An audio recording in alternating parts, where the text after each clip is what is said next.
Three, two, Two, one. one.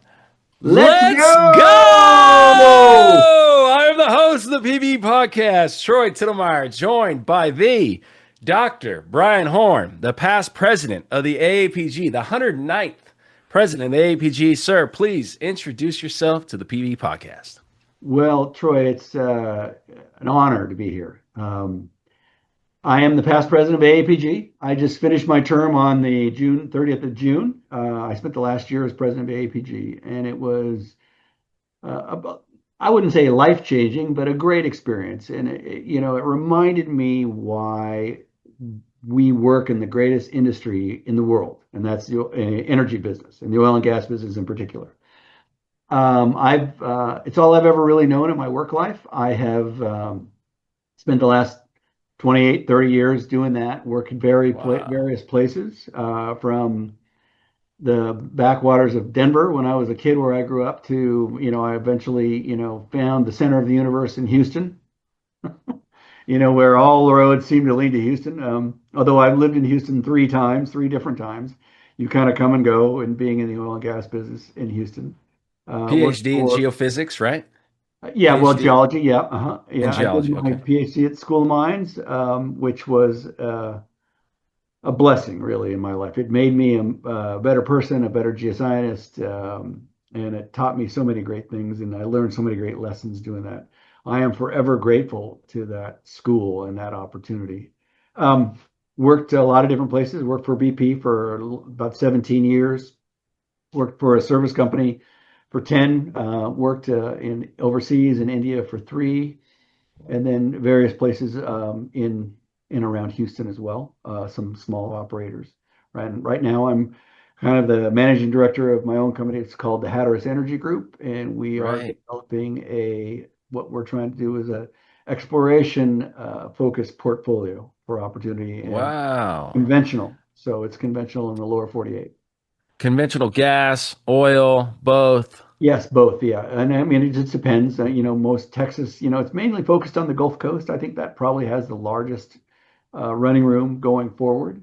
Um, Wow. it's really You mean interesting. No, Gulf you Coast? I find don't out. know how we go Go ahead. ahead. Sorry. I don't Sorry. know how we didn't go into this in the completion part of the show. We talked about just so much of the APG and obviously getting to know you, but the completion part of the show, this would have been great to talk about. So Hatteris is a company you helped start. Yes, it's something that we started at ION, and we were trying to create a special purpose vehicle to leverage the seismic data into an equity interest in a block or in production. Wow. And so we were working as sort of the new ventures group, trying to do that too with some of our clients. And then the caveat was, then if we ever got them into a block, they would license the seismic data. We'd provide all the technical work, and then the payout was they'd buy the seismic data, and we would retain a small uh, override interest in the block. Wow. That's fantastic. Yeah, well, Seacrest and PGS did it in a couple of different ways. Okay. Um, Azinam was one of them, and they've done it a couple times. And so we were trying to replicate that business model, but we never really got that off the ground. Yeah. And then when ION filed Chapter 11, when I left, I just said, "Hey, can I have Hatteras and all that stuff?" And so that became my company. Oh, wow. So Yeah, from Houston to Corpus, Victoria, down to Brownsville, that's what you mean by Gulf Coast? yeah, and all the way to Florida, basically. Louisiana, Oh, and snap. You're yeah, also going all across the all that. Yeah, yeah, smack I've over worked it and all. Hmm. Yeah. holy So smokes. we're trying to build a portfolio, or it's actually just me, actually, but and the issue is, it may be non-op, it can be operated. It's just a little bit more complicated to stand up an operating company, and with Yeah. regard to that, but it can be done. And so there's a bunch of Yeah. opportunities, and so I'm building a portfolio company to invest in for exploration. So it's pure growth. Man. And I figure if I do my work right, and I should be able to deliver the P50 on the portfolio. You can't drill one-offs. That's the hard part. So you have Right. to have you got to have 50 and drill 3 or 5, right? Man. You know, I if, get and with a 20% success rate, which is great for exploration, that one well in the 5 has to pay for all the other 5. that's right. That's right. I am going to pull up a Cracks of the World Map by Magma-Chem Research Institute. And I want to go into, you're talking Gulf Coast, that the rim from Florida across down through the end of Mexico. Yeah, I'm That's, not going to go international, so it would be U.S. primarily focused, right? But yeah, and it's going to be onshore though, yep, primarily. Yeah, yep. because it's just, a tenth of the cost. And, when you're going to try to raise money, it's a lot easier to raise a smaller amount sometimes. But And yeah, what part of India were you at? I was thinking about pulling this up while you were, where am I going in India here? well, you're going, there you go. Nope, nope, there you go. So Down it? the Northeast, okay, so if you look on the eastern margin of India, or the western margin of India, sorry, that's the western margin, go up higher, higher. That's the Cambay Basin that you're looking at there. That's a big rift basin. And go further north, to the left, the far left basin, that red one right there, isn't that the right Yeah. there? That's the Barmer Basin. I worked that one. And then if you go way north into the Himalayas, the northeast, Oh, okay? So you go far to the northeast where those two, right in there, that's called a SOM. That's really a big oh, oil, wow. that's an oily place. Yeah. Worked that area as well. And then down on the on the east coast, if you come down, there is yeah, that's the KG Basin right there where it curves right in there. And then that's the basin I was telling you offshore Sri Lanka that I can't remember the name off the top. That's wow. Where's the big hole you talked about in Oh, that's up in the Siberia? Arctic. You got to go all the way out to way north. And I don't know if you're gonna. It's not gonna. Might not be on the map. Not on the Okay, so map. where's Russia? Dang Go it. to Russia. Yeah, right. That should be this There you go. Okay, huge. yeah, no, that's okay. So the no, it's okay. It's to the right. You're not going to see it. It's right at about 120 east. You see that? Okay, Okay. Okay. yeah. Now you see that. Go to 120 east, and you see that little jut of land into the Arctic Sea right there. Right there. That's the Lena Delta. That's all sediment. That's the delta, Oh, and that's the big what hole. in the world? Man, that is so cool. So Yeah. you can see it's draining most of eastern Siberia, right? I mean, it's Golly. Well, thank you for sharing that. Thank you for always jumping into the random yeah, no, it's fine. uh, dive there. But Hatteris is interesting. I like the business model that what you're saying as far as what you're proposing. There's got to be a lot of people that would be interested in that region. That's like, wait a minute. So you have a Rolodex of people who understand what you're doing. They also maybe there's some synergy there for a business. Well, really, and the business model more than anything else is just crowdsourcing all of the different prospects. Because one of the things when I realized when I started doing this was, you start going to OEI or sites or anything like that, and there's all these people who've done just really good geoscientists that are selling deals, right? And they're trying to sell their deals that a lot of them are basically one-offs, and that's really hard. And so what I thought was, why don't I create a portfolio company of all these people, and I'll just put it all together, and it'll be an individual contract with me and that person, whoever's deal. I'm not trying to steal their deal. I'm just trying to get Yep. it drilled for them, right? And then I take a percentage of whatever it is that we can agree on, right? Yep. However much they want to do it. But I'm investing money in it as well. So I may, the people who are funding it are taking the working interest in that as well, right? Whether that's Wow. non-op or not. So and so Wow. then the portfolio company is Hatteris that just represents the Got it. special purpose vehicle that then executes all the different prospects. So Got it. that's the Well, idea. We haven't drilled it's a well yet, awesome. but we're trying to make that happen. Nice. Well, I hope this lands on the ears of someone who says, that fits into what they're thinking and where they're going, and that would be awesome to see if something develops there. Right. Yeah. Yeah. I mean, literally, the portfolio just on a prospective resource was, I mean, the numbers were stupid. They were like 7 to 9 TCF of gas and 400 million barrels of oil recover, prospective resource. So the number is somewhere between zero and that, obviously. Wow. But, I mean, that's what blew me away was just the remaining potential was enormous. Wow. Man, smart guy. Thank you for sharing also on the whole show, right? Going back into your history, what you did at AAPG. For me, what dropped out of this show was the kind of a rekindling of this idea that, yeah, timing is everything, like you mentioned in the show. Timing is everything. But at some point, as geoscientists and as people, members of the AAPG, and there's a large amount of them, 14,000, we could always turn back and we can always give back a little bit more and a little bit more. There's always more to give back, and volunteering, inspiring the next generation, get back into your graduate degree department or your undergrad department and inspire those teachers and students to keep going and keep developing and creating new ideas and applying old technologies to new things like the geothermal exploration, brine exploration. These AAPG is evolving with the industry and things are changing. And I can't imagine 100-year society like that having the ability to really change. And because and motocross industry is doing this too. There's a big debate going on. We need to shorten the moto lengths. The races are too long. The new generation's not interested to sit there for 3 hours and watch races.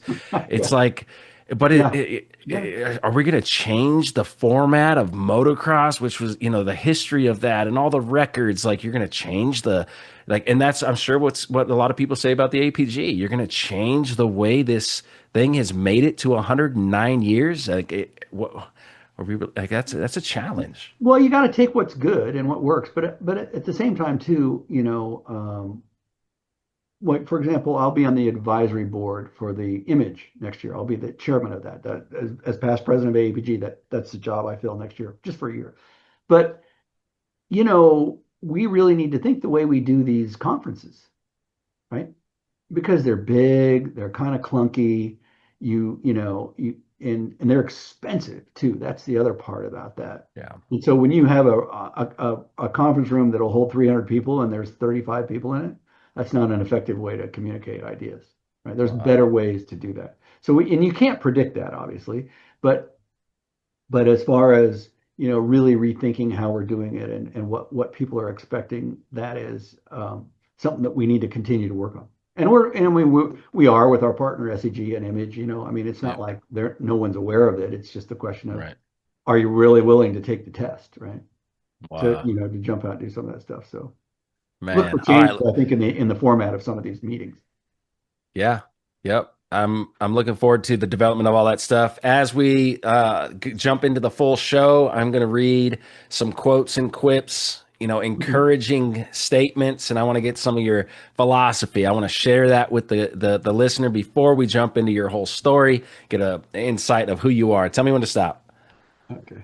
Stop. Nice. Here we go. Don't focus on winning championships. Focus on developing champions. When you commit to something bigger than yourself, you rise to a level much higher than yourself. What do you think? Is that hitting you in some way? Yeah, I mean, if you develop champions, you will get championships. I mean, and that's kind of the whole. I mean, as far as re-engagement on the Exactly. universities and the students and the young professionals, that's what it's all about, and that's really where we need to continue to focus. By the way, I did mention this. One of the things as president is you get to appoint certain people into certain positions, right? Yeah. The joke is it's good to be the king from time to time, right? And but anyway, there's a young woman who is taken over as the head of the president of the white young professionals globally. Okay. Okay. Nice. It was originally Julian Chenin who works at Rogie, and he did his term, and now a woman, she's in London. Her name is Marcella Sila. And I don't know if you've seen any of the LinkedIn postings that the London young professionals are doing with the APG. She's great. And I mean, I Awesome. was so impressed with her. And I gave her my best sales pitch to try to get her to do it, right? Because it's a lot of time and Yeah. stuff, but she's agreed to do it, and that was great. Right The on. other good things is that for going forward with regard to the image advisory committee, there are two new people. Bob Frickland and Charles Sternbach were the AAPG people, and they've done their 3-year term and they've rolled off. And so I got Harris Kander, who is former VP of Geoscience at Marathon, Oh, and a wow. woman by the name of Margie Kloska, who was the director of exploration at Hess. And so they're going to step into those two roles as advisory roles. So that's great. I mean, Man. we need people like that that are, Yeah. that have seen a lot, that know what's valued, that have that have managed, large budgets and companies Exactly. like that. It's really important. So, Yeah. They're not focusing on winning championships, they're focused on developing champions. correct, right? I mean, I love that quote by Steve Jobs was, we don't hire smart people and tell them what to do. We hire smart people so they can tell us what to do.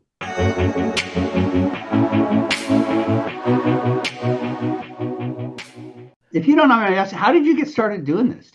Was this just some idea you had to do, or what? I mean, you obviously are a musician. You got your guitar hanging up in the background. Yeah. Um, yep, I found myself in Midland, Texas as a young geoscientist, pursuing my master's there, working in industry, and the president of the AAPG at the time, Mike Party, was Man, obviously a he's a huge good guy. huge player in local geo. Going to these events every month, once a month, and talking to young professionals and the older legends, and knowing that, oh man, those are the leaders of Diamondback or whatever company it was. I'm just like, man, and podcasting was just becoming a kind of thing in 2018, and kind Mhm. of it was like there's got to be another way to talk about what we do with people who really know what the heck's going on, made the mistakes. How can they help me speed up some of these, hiccups I'm going to have if I can learn from Yeah. them?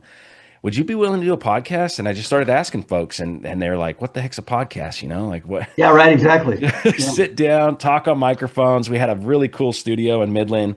Of course, it was like a mud engineer company that was making insane money, and he had like arguably one of the best studios in all of Texas, right there in Midland. Yeah, insane, millions and millions of dollars of equipment, and he rented Yeah. it out. Yeah, Sort he of like rented. Joe Rogan, right? I mean, same deal. Yeah. It's funny because I started listening to Trisha Curtis. That's how I started listening to podcasts, right? And then just because I mean she just goes a million miles an hour. But what's interesting about that was then I didn't get Joe Rogan at all, right? Didn't really get it. And then the first one I ever listened to was with Billy Bob Thornton, Oh right? wow. And it Okay. was so good. And then I realized that it probably takes 3 hours of kind of getting and understand a person and who they are and what makes them tick. You just because that's just completely unfiltered, Yeah, really, for the most part. And I was just shocked at that, at how I just felt like I knew the guy when that's right. I mean I And didn't, but I mean, you know what I mean? You want to right. believe that, right? Well, that's what happened to us. We started this podcast. We saved up maybe 5 to 10 shows, and then we started releasing them all at the same time. And the analytics just went nuts, and we started getting all these followers. And LinkedIn was our thing, our platform for it. And we'd go to conferences, and people would be coming up to me like, "Hey, man, your PV podcast! Like, holy crap, what's up? I feel like I know you." And I'm like, "Man, this is so kind of odd Yeah. that." This is odd, but it's been a great platform. We're now the official media hub of the SPWLA, so we're gonna start doing some really Oh wow, that's cool, good. Yeah. distinct content on petrophysics and some more of that reservoir engineering, how it ties around the wellbore. So excited to do that and just kind of keep capturing stories, man. That's it. It's funny. I saw Kimmy Agar on there with you guys, and he's Yeah, he's a friend of mine, and I've just kind of got to know Sean just because we're both cool. in Houston, right? And Yeah, he's a good guy. I mean, he's a really good guy, and kind of self-made and incredibly motivated. yeah, I'm just shocked at like when we talk about stuff he wants to do. He wants to be in Davos in a couple of years, right? Talking, right? Which is great. I mean, I'm past that for me in my life, right? Like, yeah, I don't need to do that, right? But for yeah. him, it's great. So I'm a big supporter, and I'm not being, not a supporter, but a fan, I guess would be the better Yeah. word for it, right? Yep.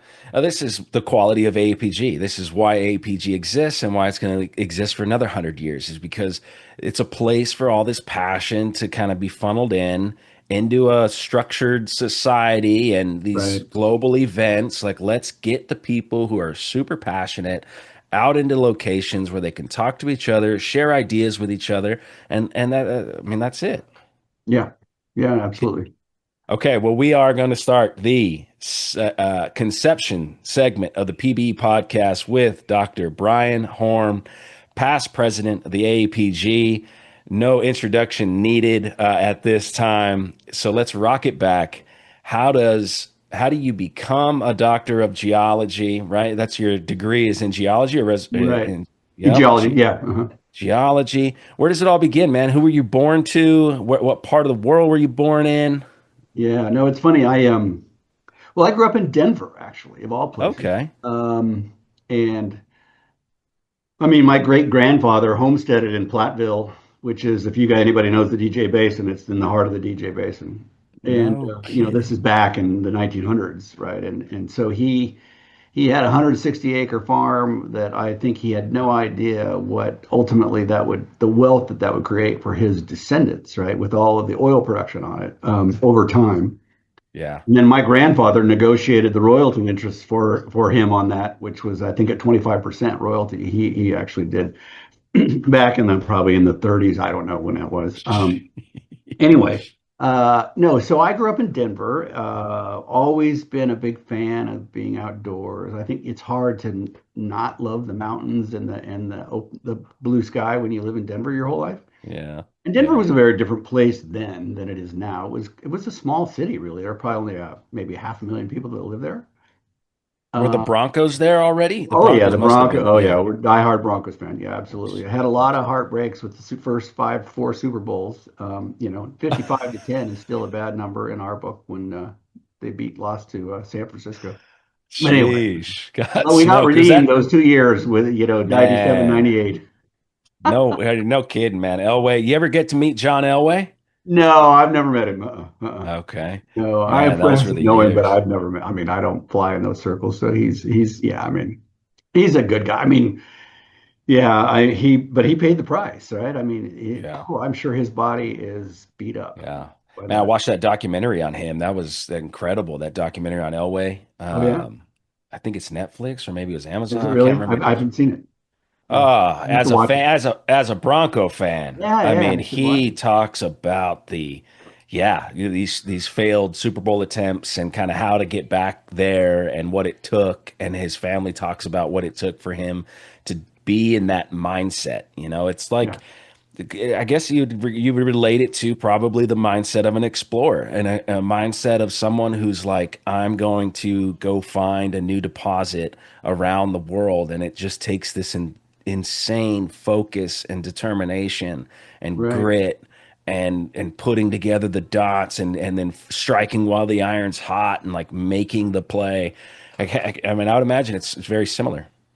Yeah, I mean, actually, he probably had a better success rate in Super Bowls than explorers do. I think he was 30%, so 2 for 6. That you'd take that every day doing exploration.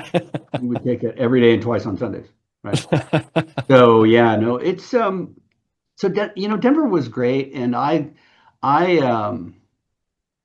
went to college to play soccer, and I never had No any kidding. intention. And then I got injured. I was playing over in the UK and got Wow. injured, and I would think I was 19 or something like that at the time. And I just thought, oh, okay, well, I better get a life. I mean, I'm not going to be Wow. a professional soccer player, and I The never the was going to be one. But that when you want to play professional. Everybody, what kid yeah, didn't at some point? that's So right. anyway, I went back to see you after leaving a college in Kansas, a little small college called Benedictine, where I was playing soccer, and took a geology class, and I just really liked it. And then my older brother, he and I lived together, and he just said, "Well, if you like it, maybe you should do that." And so that Yeah. was how I started. And then, as it turned out, a guy I played soccer with was a University of Wyoming master's grad. He was a Jim Steitman student. His name was Kim Perez. And Kim said, "Hey, well, we need a geotech. Why don't you come to work for us?" And No I think I was a kidding. second year at university. And I'm like, "Yeah, sure." I didn't know anything, right? So that first, and this is back in the days of Mylar and, map weights and rapidograph pins. And so I was, working for another guy. I worked for Kim, but then I worked primarily for this geophysicist, a guy by the name of Jim Guion. And he had been at Exxon for a while and then came to Amerada Hess. And I remember him telling me, he said, "Brian, you can't just be a geologist. If you want to be in the oil and gas business, you need to be an explorationist. You need to understand, Mm, you know, petroleum engineering, commercial, geophysics, Yeah. petrophysics. You need to understand, you don't have to be an expert, but you need to understand and have working knowledge and on what questions to ask. So that was probably the best advice that I ever got. And then after that, it followed up with we were mapping in the Williston Basin of all things. Okay, we're looking at Red River, mapping, 4 millisecond thins over those stromatoporoid reefs, basically in the Devonian. And Oh, wow. he said, "Okay, I want you to make 2 copies of all of these maps that I need to contour." And this is back, I was timing sections and then using a calculator to calculate the isochron, and writing it all down by hand. Wow. And then you would post it on a mylar over a base map, and then you would contour the mylar, right? That was how it was Okay. done. And so he said, make 2 copies. So I brought in 2 copies. I'm like, okay, Jim, here it is. And he said, okay, you take a copy. I'm like, well, what do you want me to do? And he said, well, I'm going to make a map, and you're going to make a map. I'm going Dang. to teach you how to contour a map. And so, I remember that first contour, and then I brought it back in, and I think you gave me a C- on it or something like just joking around, right? Because it was probably a horrible map, right? But he taught me, Jeez. kind of that, and it was back in the day where there were literally publications. Humble Oil had done a notebook on how to contour a map, right? And and Hmm. and how to make your contours make sense, and how to align them with faults that so and they teach that now. Dan Tierpach's class at Subsurface Consultant SCA. It's probably one of the best courses that any young geoscientist can take because that is the nuts and bolts and fundamentals of mapping. And Dang. that course has been going on for probably 30, 40 years, probably longer than that even. Maybe it's 50 years. Wow. And it's Now he just, does outcrop mapping and geophysics, like contouring, or is it just all digital, kind of over the top of a well, it's size map? everything. It's, now with all the advent of, computer contouring, it's really Right. about how to QC a map and how to understand because You know, one of the things I learned when I was at Cairn as head of exploration, we were doing a lot of technical reviews, and I would look at these maps on a PowerPoint slide, and they look great, right? Petrel can make beautiful maps, color Sure. bars, all that stuff, right? And it all looks great. However, I realized that I was getting probably 10 to 15% of what was actually in the interpretation looking at a PowerPoint slide.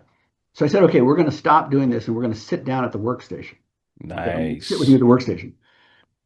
And of course, when you do that, and then you look at what actually they have mapped, as they used to Start say to at have BP, different it's chalk and questions. cheese, right? It's, Wow. and so then it became much more of a technical review. And why, okay, so, and I had a conversation with a young gal, and, she was, I think, been working maybe a year. And I said to her, I said, well, what are you mapping?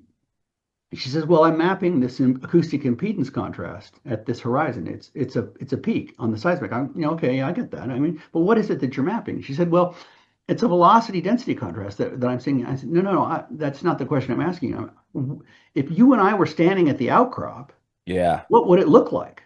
Yeah. Tell me what it is." And to her credit, she said, "I don't know." Right? Which is great. That's one of the biggest things I learned in this industry when I was a geotech, and some advice I got was, never answer something if you don't know the answer to it. Just say you don't Nice. know. He said because Uh-huh. because the people that are asking the questions generally know the answer. When you're in a technical review with a VP of exploration or Yeah. exploration manager, someone like technical, advisory, they know what they're asking, and Yeah. they're just trying to see if you know what they're Yeah. and so if you don't know, they might not like it, he said, but that's where the discussion ends, right? But where you try to go down and answer the question that's just like Oh blue man. thread, and Golly. it only Yes. goes downhill from there if you're just spinning wool. So Well, that what do you was think some it really was? good advice I got. Yeah. What did you think it was? This acoustic impedance change? Was it a lithology thing, or was it like a change in porosity permeability relationship in the same rock? Well, I didn't even know. I was just trying to understand what map she was making at that point, right? Yeah, yeah. I wasn't that concerned about it. I was just trying to test to see if she could tell me what it was and why she was mapping that horizon, right? Wow. Um, you know, and I mean, it's because when I was at BP and we did recruiting a lot, and I got to do that. And that was great. And That's awesome. I got asked a lot by a lot of students, how do I learn to map seismic data, right? And I would say, well, if you find somebody that's been doing it for 20 years, sit next to them for a year. Just watch what they Yeah. do, right? That's how you learn, right? I mean, and just make mistakes as well, right? You're going to make mistakes, and you can, because once you start trying to loop tie something, you're like, oh, how did I get off? Then and you learn that you never map a 3D, you never map every inline and cross line. You start at every 50th or something like that, or every 100th, right? You never, Yeah. there's way too much anisotropy. So anyway, yeah, that was, anyway, so with what I was going to say was that was where I got hooked, and I finished my undergrad in a long time ago, 1984, Wow. at Right before the CU. crash. Yeah, and so I went down to Amarillo, Texas. I went to work for Diamond Shamrock in Amarillo as a geophysicist, and I was working Northwest Kansas, mapping. We had a bunch of it was all 2D back then, right? Yeah. We didn't even really have workstations. We had automated, where they could actually time the sections and calculate the isochrons and then post it on a map. But we didn't have Hmm. anything on a work. There was nothing like that at that time, at least that we had. And So then you're saying the software is that the idea that you're trying to get this seismic change on like depth or in like time so you can kind of get an idea of where the Well, there was a depths. digitizing, yeah, there was like a digitizing table, right? And so you would just set up the coordinates. That's all you do. You'd say, okay, this is 0, this is plus 10 seconds, and you would set it up, and then you would go in, and then you would digitize all the pics that the geophysicists make, and that would digitize a horizon in time, right? And then that would be posted on a map, right, for all the shot points, and then that would be posted on a map, and then you would hand contour it, right? Because there wasn't the contour algorithms just didn't. Well, we didn't have them at the time. I'm sure they existed, but it was faster and easier to do it that way. And it was then quite after that. It probably was in the next.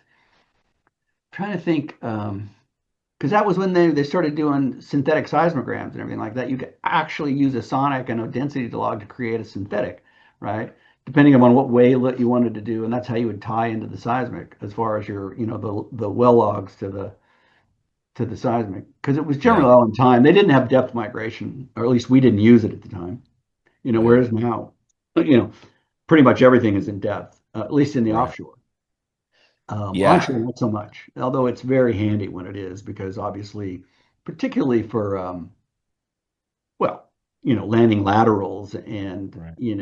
doing reservoir characterization off the seismic, the depth is really important. But again, the joke when I worked at ION Geophysical with the data processors is, time is truth, depth is an interpretation, because the velocity model is variable, right? Yeah. Yeah. It's a And model. so That's right. so yeah, and not all velocity models are created equal. So that's one of the things you just got to be a little bit aware of. I mean, we Yeah. worked on a lot of stuff, and it's very good now. I mean, this full Sure. waveform inversion and sparse nodes and all the things that are happening now have completely transformed seismic imaging, and also with Wow. regard to the quantitative interpretation work, right? With to the inversion stuff, elastic inversion, acoustic inversions, all that stuff. Yeah. But still, there's uncertainty around that, Sure. right? And the uncertainty is in the velocity model, because it's the velocity model that's predicting, that's the transform that you're going to, say, porosity or fluids or anything like that. It's all based on velocities, you know. Yeah.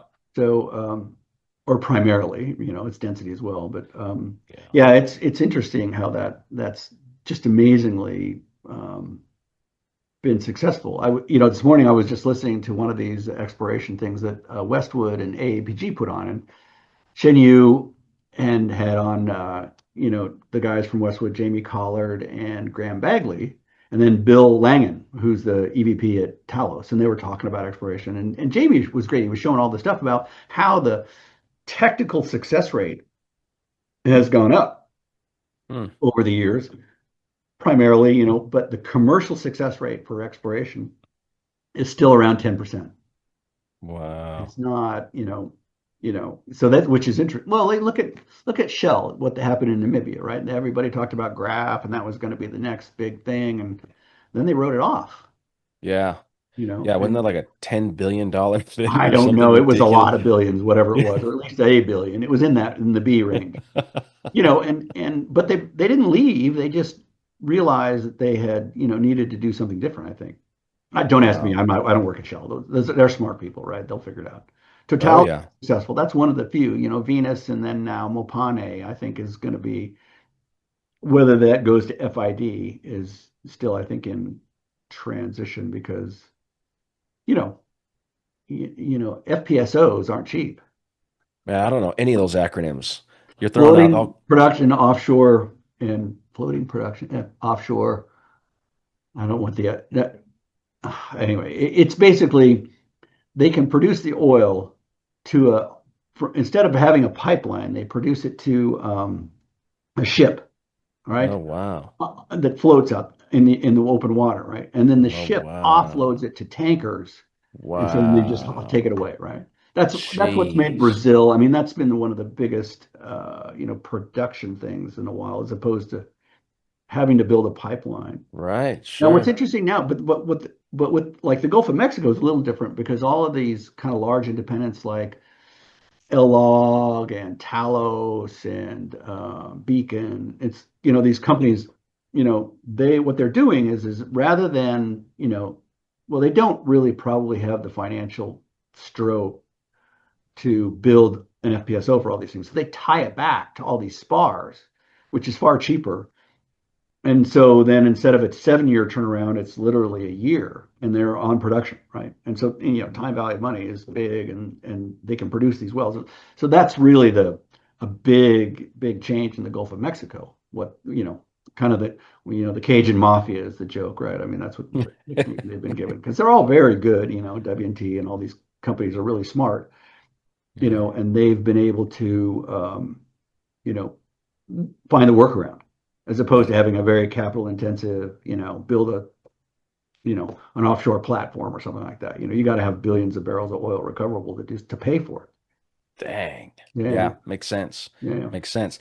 All right, we've got to rock it back though, because we Okay, we sorry. jumped from we went through soccer to injury to finding geology, which is interesting. I had a similar thing with motocross, and I go through a bad injury, and then I get into geology after my Right. injury.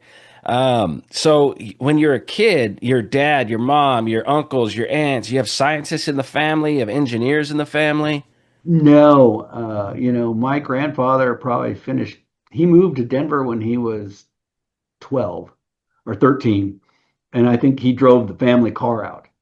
He was responsible to sell the property in St. Louis and then drive out to Denver. And Sheesh. he started a business called Autoline, which is a lubricants thing. So Oh, nice. it was down on like 15th and Spear or something like that down, if you know downtown Denver anyway. Mm-mm. But yeah, and then he moved it to a over on West Evans where he needed a rail line so he could move tanker trucks in and out. And so that was Sheesh. and then they became an admixture. He sold lubricants and then they made concrete admixtures and things like that. And my dad and all my uncles worked for my grandfather, and we lived in Dang. West Denver on a 80-acre farm, basically. Okay. I mean, there was nothing out there. And It's interesting. He's like a chemist. He's like a natural chemist or something. He's a no, he was lubricant. just a That's a business hydro. guy. I mean, he realized it was interesting. He bought land, and I remember this is a funny story with regard to the type of person he was. There was this new ski area that my parents we were went to, and it was brand new, and it was this place. It was kind of far away. It was called Vale, and it was nobody knew about it, but they had a gondola, and everybody thought it was going to be great. And my dad was going to buy a condo up there, right? I think it was something like $25,000, which is back in 1964 was just a colossal amount of money, right?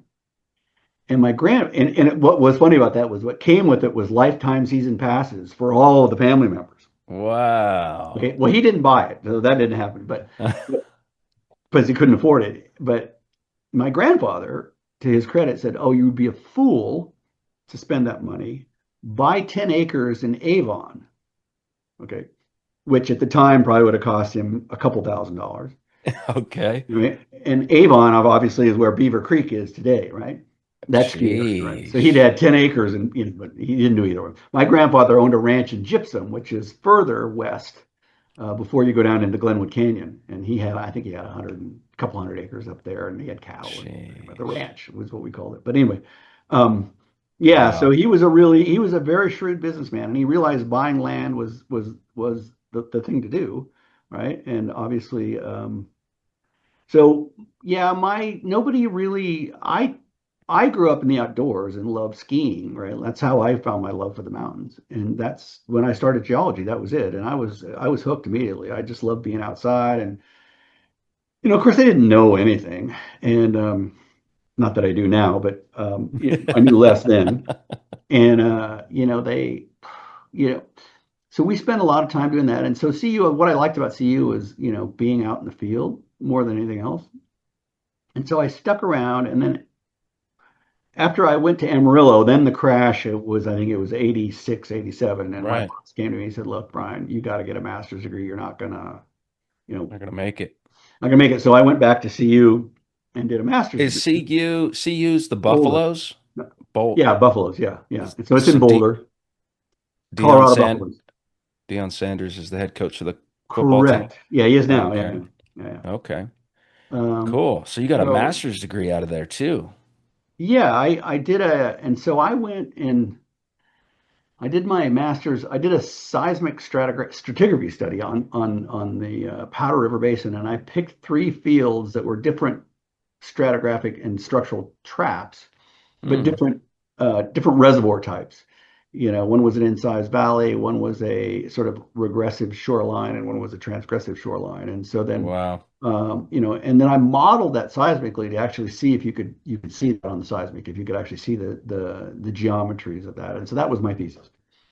For, Nice. and then I got out in 1989, which was exactly the most worst possible time to try to find a job. There weren't any jobs, and I at that time was going to stay in Denver. I was going to be in Denver the rest of my life, and that was all that was kind of my mindset. So I went to work for a mechanical engineering firm that a friend of mine, his father owned, and they taught seminars in preventive maintenance for Hmm. large manufacturing. So pulp and paper mills, oil refineries, power plants, any kind of manufacturing, right? Wow. Okay. And so I spent 3 years teaching a course in precision alignment of rotating equipment. And Precision alignment in rotating yeah, equipment. because Okay. everything in manufacturing has a motor and a shaft, and it's attached to something, whether it's a compressor, whether it's a turbine, whether it's a pump, Sh- right? And what really matters is how well those things are aligned, because they're off by any slight tolerance, it causes unbalance. The machines Blowout vibrate, bearings. and then they break down, and Wow. it costs money. So it's Wow. so so I did that for 3 years, going traveling around mostly the U.S., a little bit of international, in just about every Wow. type of manufacturing thing. And one of the things I always say to a lot of people who they want to change jobs or they don't like their job, Sure. you know what I'm saying, and all that. And I say, you know what? I found kind of like college, there's that class that you hated that you didn't pay attention to, and then 10 years later you wish you'd have paid attention to it, right? Because you need to know what, that would be really helpful at Man. that point in time. Same thing with this job in the mechanical engineering field is, it taught me how to give a presentation, how to stand up in front of a group of people and Hmm. articulate thoughts, engage, make it engaging. And that was really great. That probably was one of the best things that ever happened to me in my career, and it has absolutely nothing to do with, geoscience, really. Yeah. So that I did Wow. that for about 3 years, and then I got a call. Well, so after that, before I was when I was in under my master's degree, I worked for a company called Brown and Ruth Laboratories, and they were a geochem, which is now called Geomark.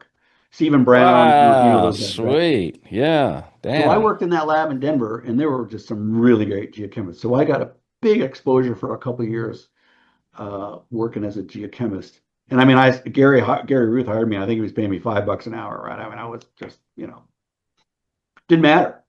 It Yeah. didn't matter because I was doing geology and geochemistry, right?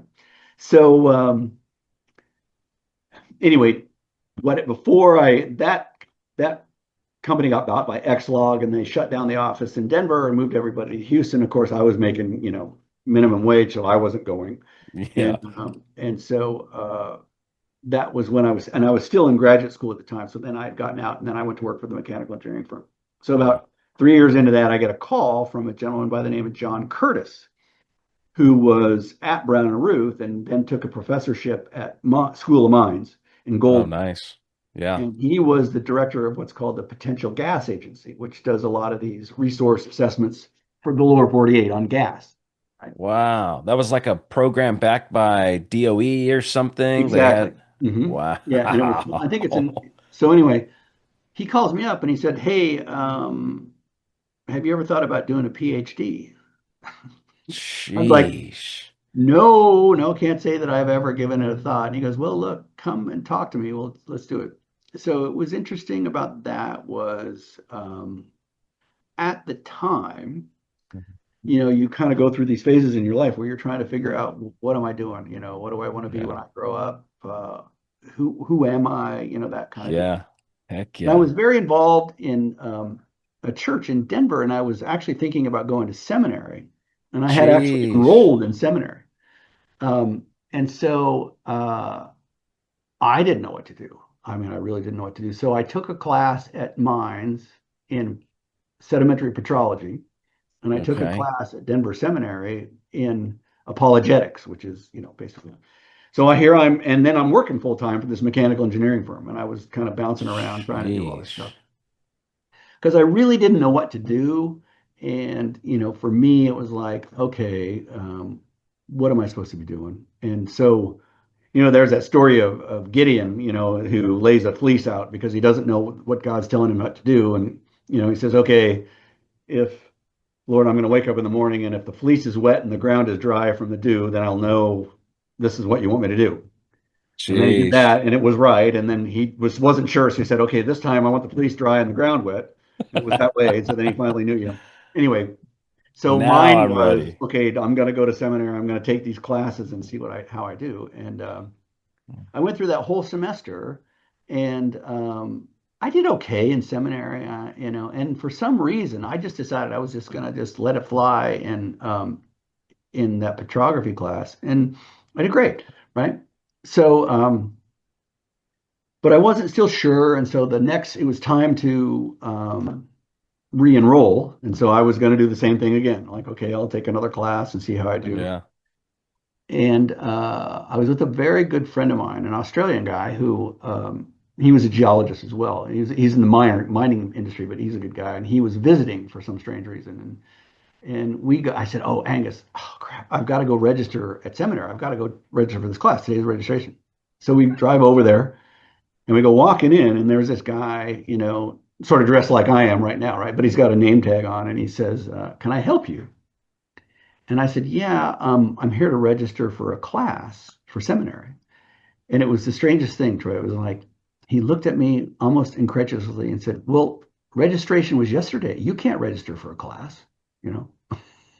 Whoa. And it was like, "Oh, okay." And so I just kind of, it was like such like stop me in my tracks. And of course, anybody who knows anything about any educational institute, they'll take your money even if the class has already started, right? I mean, that's Yeah. not an issue at all. Yep. Yep. So I turned around and I walked out, and then we walked back to the car. And I remember this. I was looking over the hood of the car at Angus because he was getting on the other side. I just said, "You know what, Angus? I don't think I'm supposed to go to seminary." Dang. And he's like, "I think you're right. I would agree." And so that was the decision point. And so Dang. I So what the heck was the mindset of just like, you're so at the time you realize as you're in your 20s, mid 20s, I'm guessing, late yeah. 20s maybe, Uh-huh. and you're like, I have this like big life thing going on in my hands right now. Do I want to be a geologist? Do I want to go to seminary school? what am I going to do with my life? This was realization. You were having these conversations in your own head at the time, or you're reflecting and you were just kind of in. Do you remember like going to sleep and thinking about this? Like this was just heavily on your mind. Were you married at the time?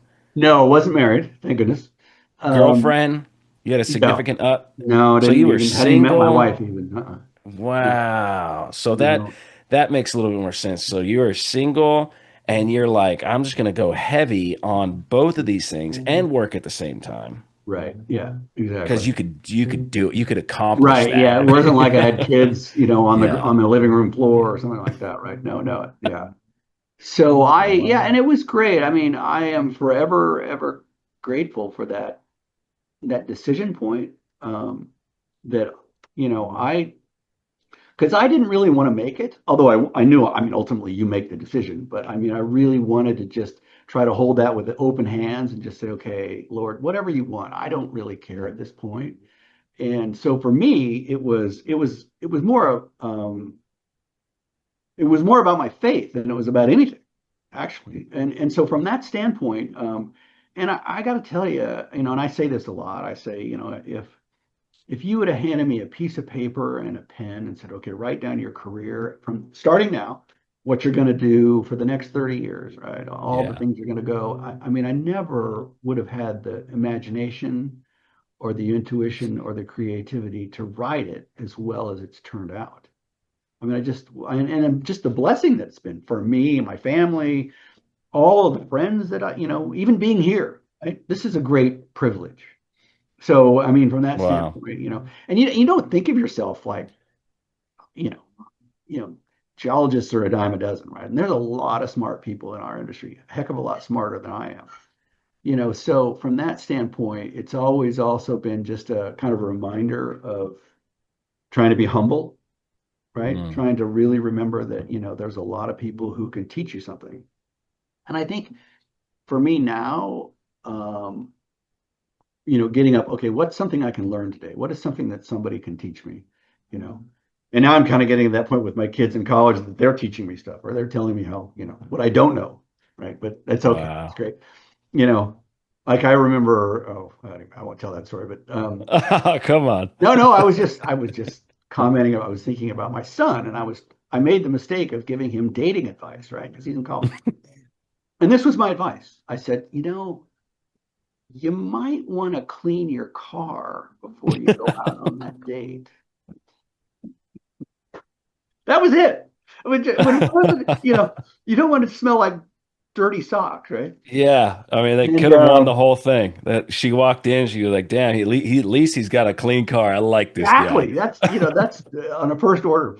So what was so funny about that? Well, this is what I got back. Dad, you've been out of the game for over 30 years. You have no idea what it's like. Yeah.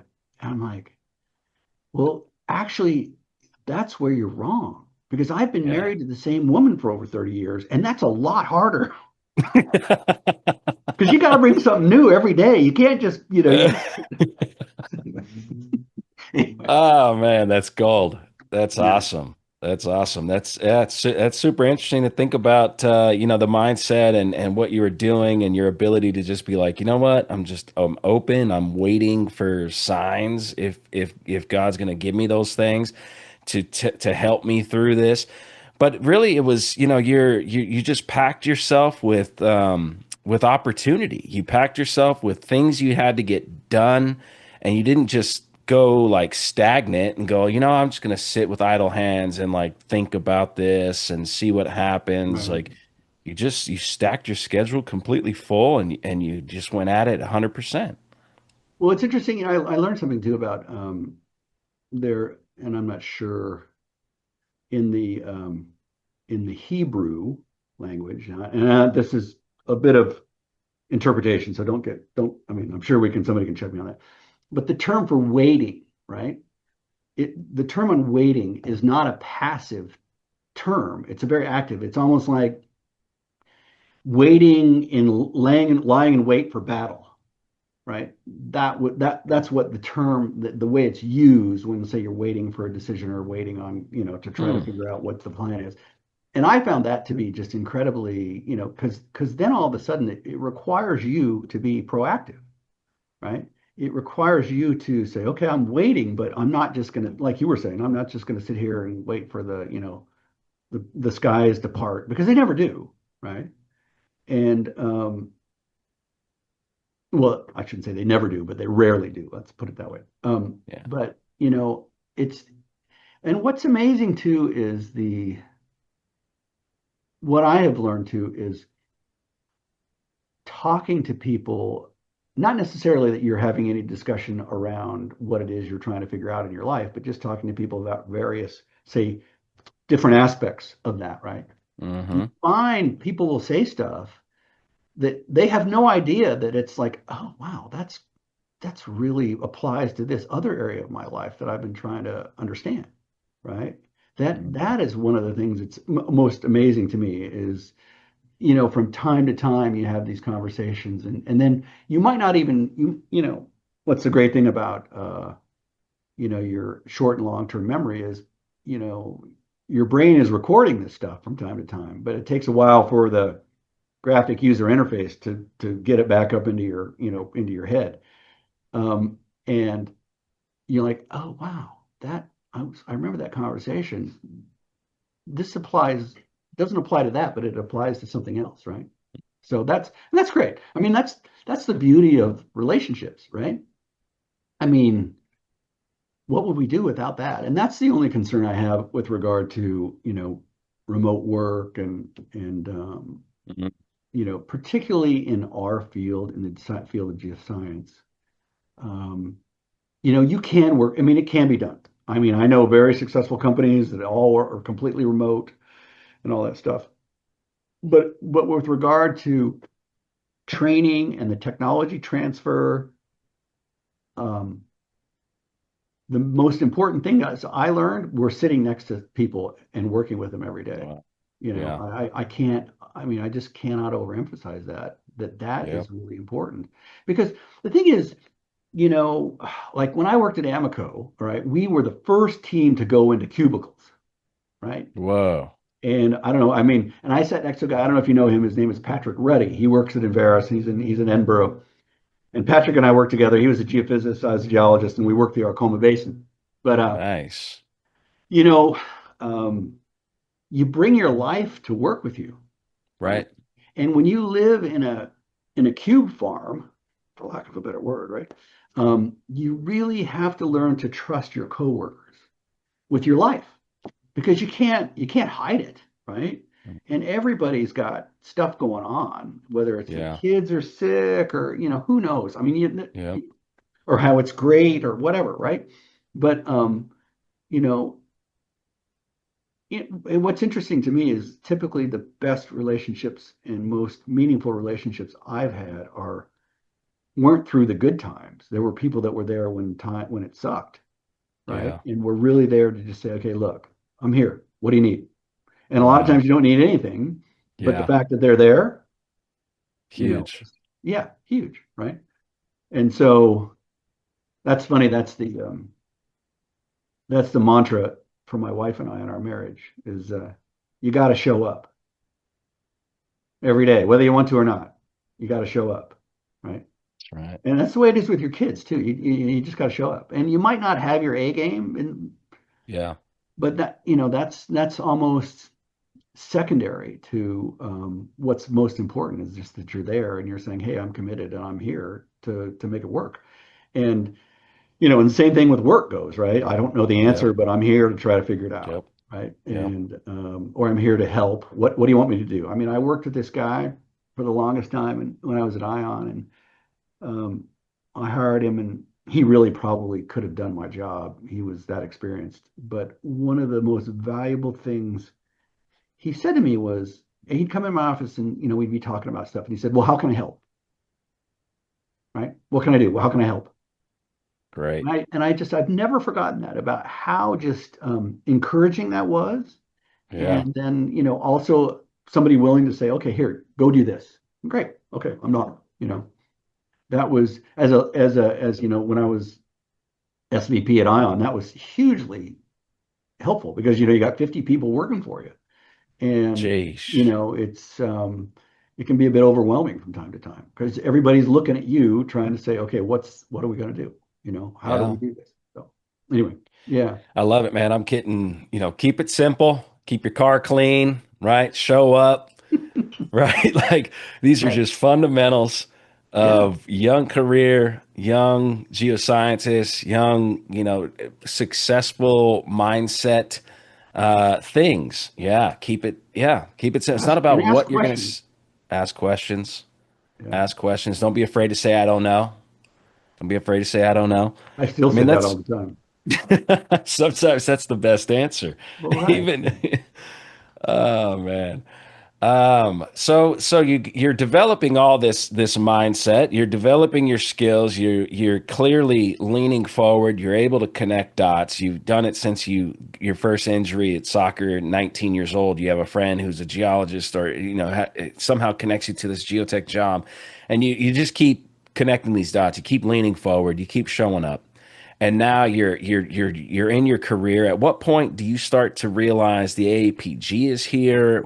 I'm now going to become a member of the Mm. AAPG. When does the AAPG insert your life? Well, it was right from the beginning. Like when I started as at Geotech, the first thing they said to me is you got to join AAPG. Nice. Same for me. Same for me. So That's and awesome. I joined as a junior member, right? They didn't even, you're a junior member. So because I didn't have a degree at that point in time, right? So I couldn't be a Okay. full member. Got it. So I was a junior member for a couple of years until I finished my degree.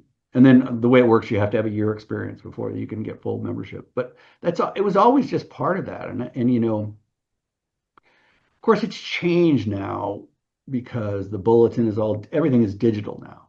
And that was one of the things that when I was president of AAPG, we really tried to do was transform the organization into a much more agile and much more effective way of reaching a larger number of people because the cost of mailing out, like for example, the Explorer, which is going digital now, which is a great magazine and I love it. And you can still get it in print. You just got to pay for it, right? Sure.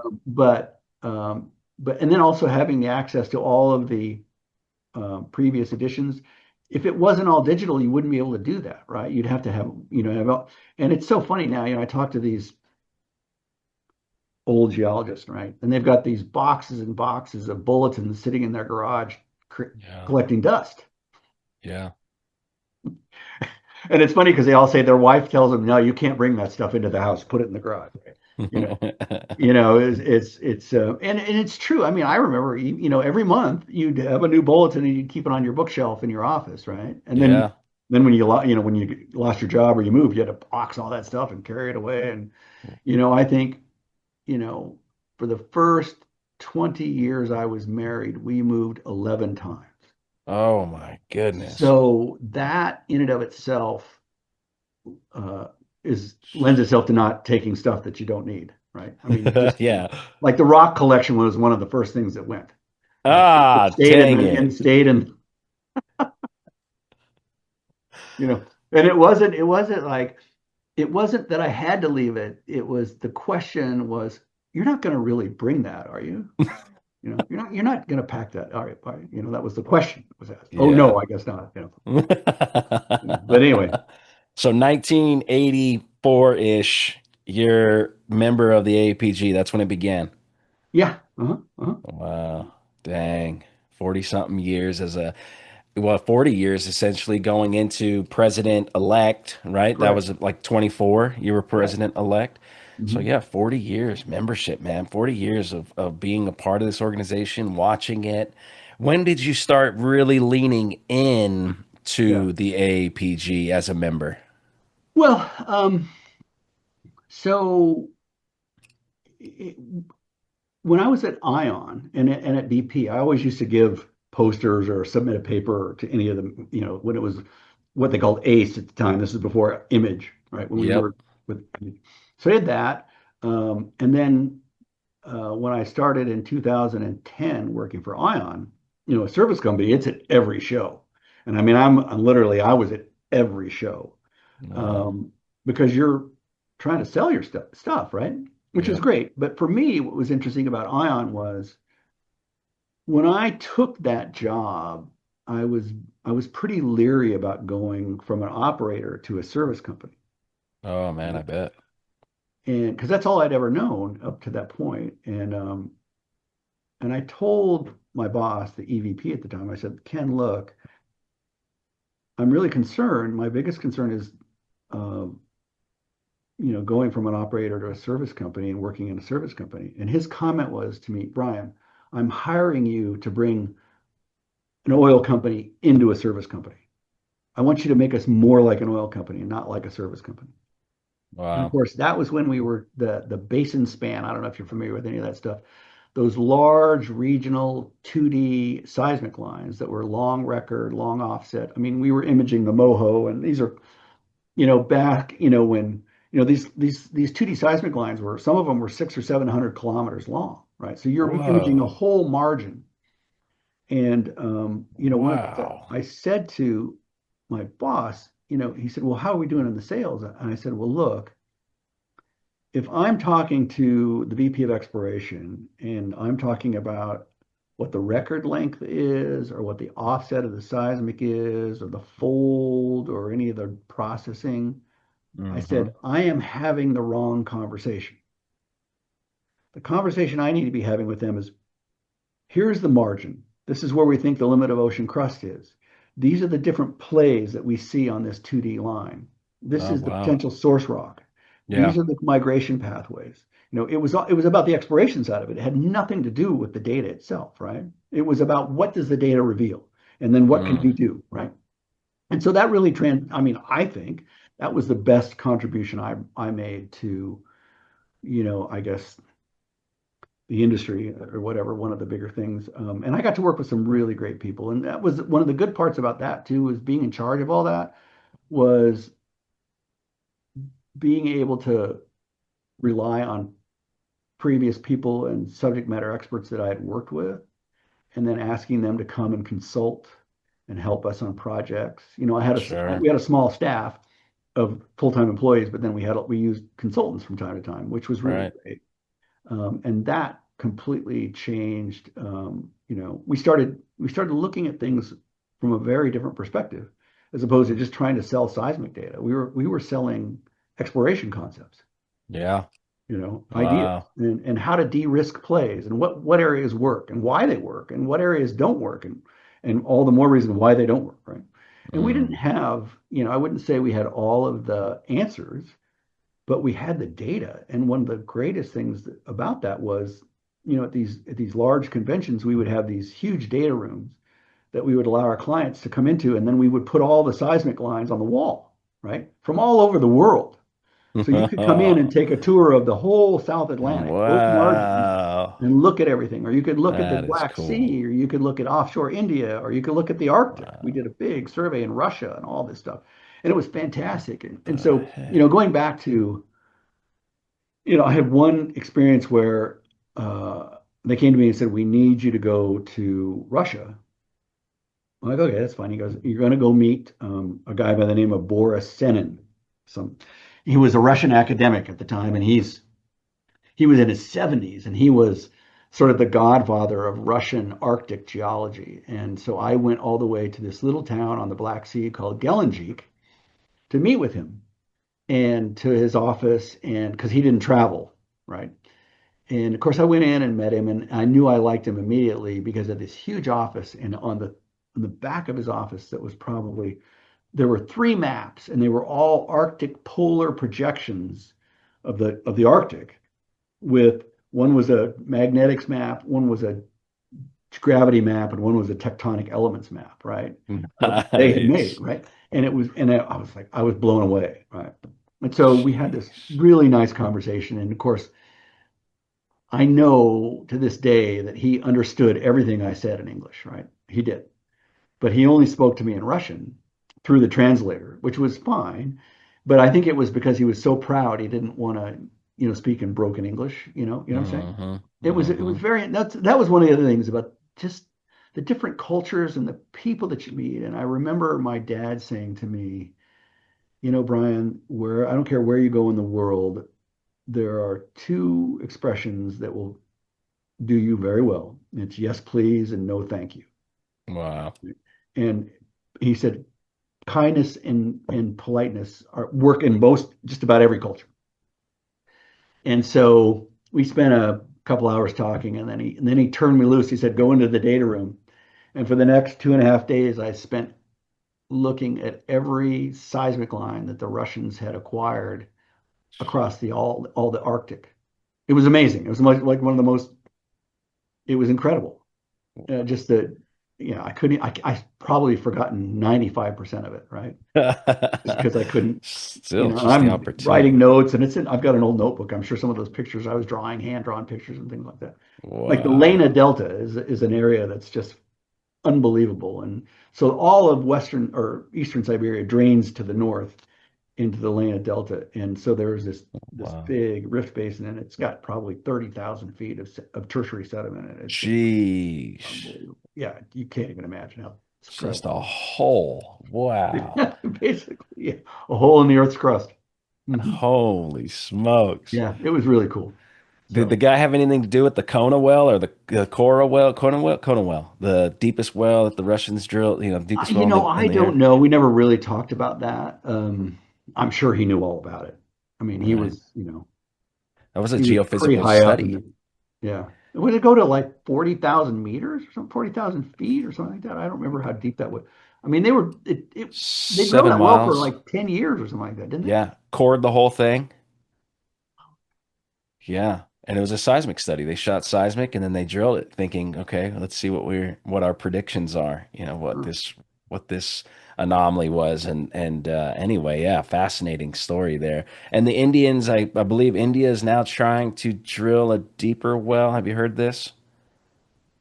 I have not. I worked in India for 3 years. I lived there. Wow. Um, What yeah. the heck? Yeah, You no, had like that was multiple my COVID lives. job. Oh, Yeah, I wow. was I was in India from 2020 to 2023, Oh my and gosh. I lived in Delhi, and that was a double-edged sword. That was a really great job, and it was probably the most difficult family period of because I was living in India and my kids were living here, Whoa. and I missed all of high school for my son, pretty much missed 3 years Whoa. of it, and anyway, that's another story. But I don't know what they're doing now. We drilled a sub-basalt well. I mean, the Deccan traps kind of messed up India from an exploration standpoint because when you put, several kilometers of basalt on top of everything, it's hard to Jeez. image anything. Yeah. But that's mainly West India, and then kind of the central part of the subcontinent, East India, and the KG Basin and down around um, Sri Lanka and those areas, that's an interesting potential. Oh, what's that name of that Huh. basin? I'm trying to remember the name of that basin. For Uh, like unconventional targeting? For no, it's called conventional. It looks a lot like the Gulf of Mexico, east, because there is a big delta that comes out, and it's all extensional, tectonics, and got a delta system coming in, and then it faults, and it's all in the Eocene and upper tertiary section. and mm, and it detaches on this really juicy Eocene source rock that is primary the cause of that. So that's the KG Basin. I mean, TGS did a huge program over there. nice. Um, Reliance and BP found several TCF of gas on that margin, but Jeez. interestingly enough, it's all biogenic gas. It's not thermogenic gas for the most part. Hmm. And so there's going to be a whole other turn of the crank out there, I'm sure. The question really is from an India perspective, and I don't know if this is true or not, but you just wonder how much potential is really there Mm. because unlike a lot of other places, it just doesn't seem they have like the endowment of hydrocarbons like some of these other margins do.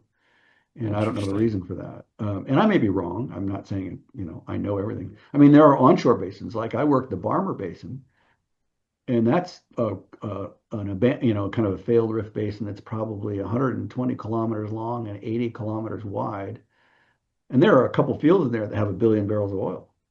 Jeez. Yeah, yeah, Karen, I worked that, and it's interesting. It's lacustrine source rock base. It's not a marine. Huh. And that is some big unconventional play. Okay. This Barmer Hill shale is a lacustrine shale, but it's silicious. It's not carbonate, like say the Green River, right? Okay. So so there's no carbonates, but they have what these are called porcellanites, which Oh are no. yeah. So and Strange. it's the weirdest stuff ever, right? I mean, it's just crazy stuff. And these, silicious porcellanites will be they'll have a huge porosity. It's just the perm is probably going to be extremely low. So then the question, if you can find those zones, and it's sandwiched inside, 10% TOC shales. Wow. So I still think there's huge potential there. The problem is that Absolutely. it's just the kit. And then the other problem is also just the production sharing contracts are not conducive. At least they weren't at the time. They may have Yeah. changed those now. For example, Hopefully. with Karen, our, ONGC was our partner, and they had a Okay. 30% working interest in everything that we did, right? Okay. Which is great. That's fine. But they could stand out on any well at any time and then with no risk. Unlike, say, like there's a 300% payback and like that Yeah. leases like that. It's not that way. It was not that way in India, at least at the time. Whoa. Wow. So, they just let you, spend all the risk capital and say, oh, great. Okay, we're back in. Here's our, whatever we have to top you up to pay our 30%, and then we'll start taking our revenue, right? It was, Dang. there was no risk and it was all Yeah. just, yeah. So that didn't work very well. So that really, for a private company like Karen, made it very difficult, right? To explore in new areas. And there's Yeah. some weird, like there's a field called Rageshwari, and it's a gas field, and hmm, I think it's not quite a TCF of gas, but it's pretty big. I don't remember exactly how much was there, but the reservoir is rhyolite tuffs and basalts. Whoa. And it's these interbedded volcanics sitting on top of Wow. this sandstone. And so then you've got all these weathered layers that, it's Bizarre. it's like a bowl of gumbo, right? Is the best Sheesh. way I describe it. So to characterize that is so difficult, Yeah, it's just even the flow even units. But even the we stream. didn't drill any horizontal wells in any of that. Those are all vertical wells that were, I think some of Wow. them were fracked, but a lot of them weren't. Huh. So there's a Did the lot of potential still, did that we did can the look at. fracking connect it? The fracking did pretty good, but it needed to be fracked so you can connect that better, the I would say wild yes. volcano. I don't know. I'm trying to think. I'm thinking of my friend Tanzim, who was there, and he really knew that field better than I did because when you're doing Dang. exploration, that they were in development mode. So I used to come by and ask him what was going on, but I don't. I've forgotten actually what the completions were like on that field. Actually, Jeez. yeah, Man, that's pretty fascinating. So you were running around doing some major exploration work for it, or exploration, not work necessarily, but I mean it was like you were presenting exploration ideas on behalf of a service company for a while correct. there. Yeah, And and so I tried to hire people who had worked for an operator that knew what to do, right? Who had, it was basically new ventures. So we were out basically, the sales guys would have conversations with, like, oh, here's a perfect example. We acquired Namibia span in 2000, and I don't remember what it was, early 2011 or 12. And it was before, obviously Marcio Mello and those companies had gone in there and drilled some wells, and they were convinced, Namibia was going to be the next big place, but nobody wasn't sure about the source rock, right? Well, those wells actually had tested the source rock that it was there. The question was, what was the play and how did it work?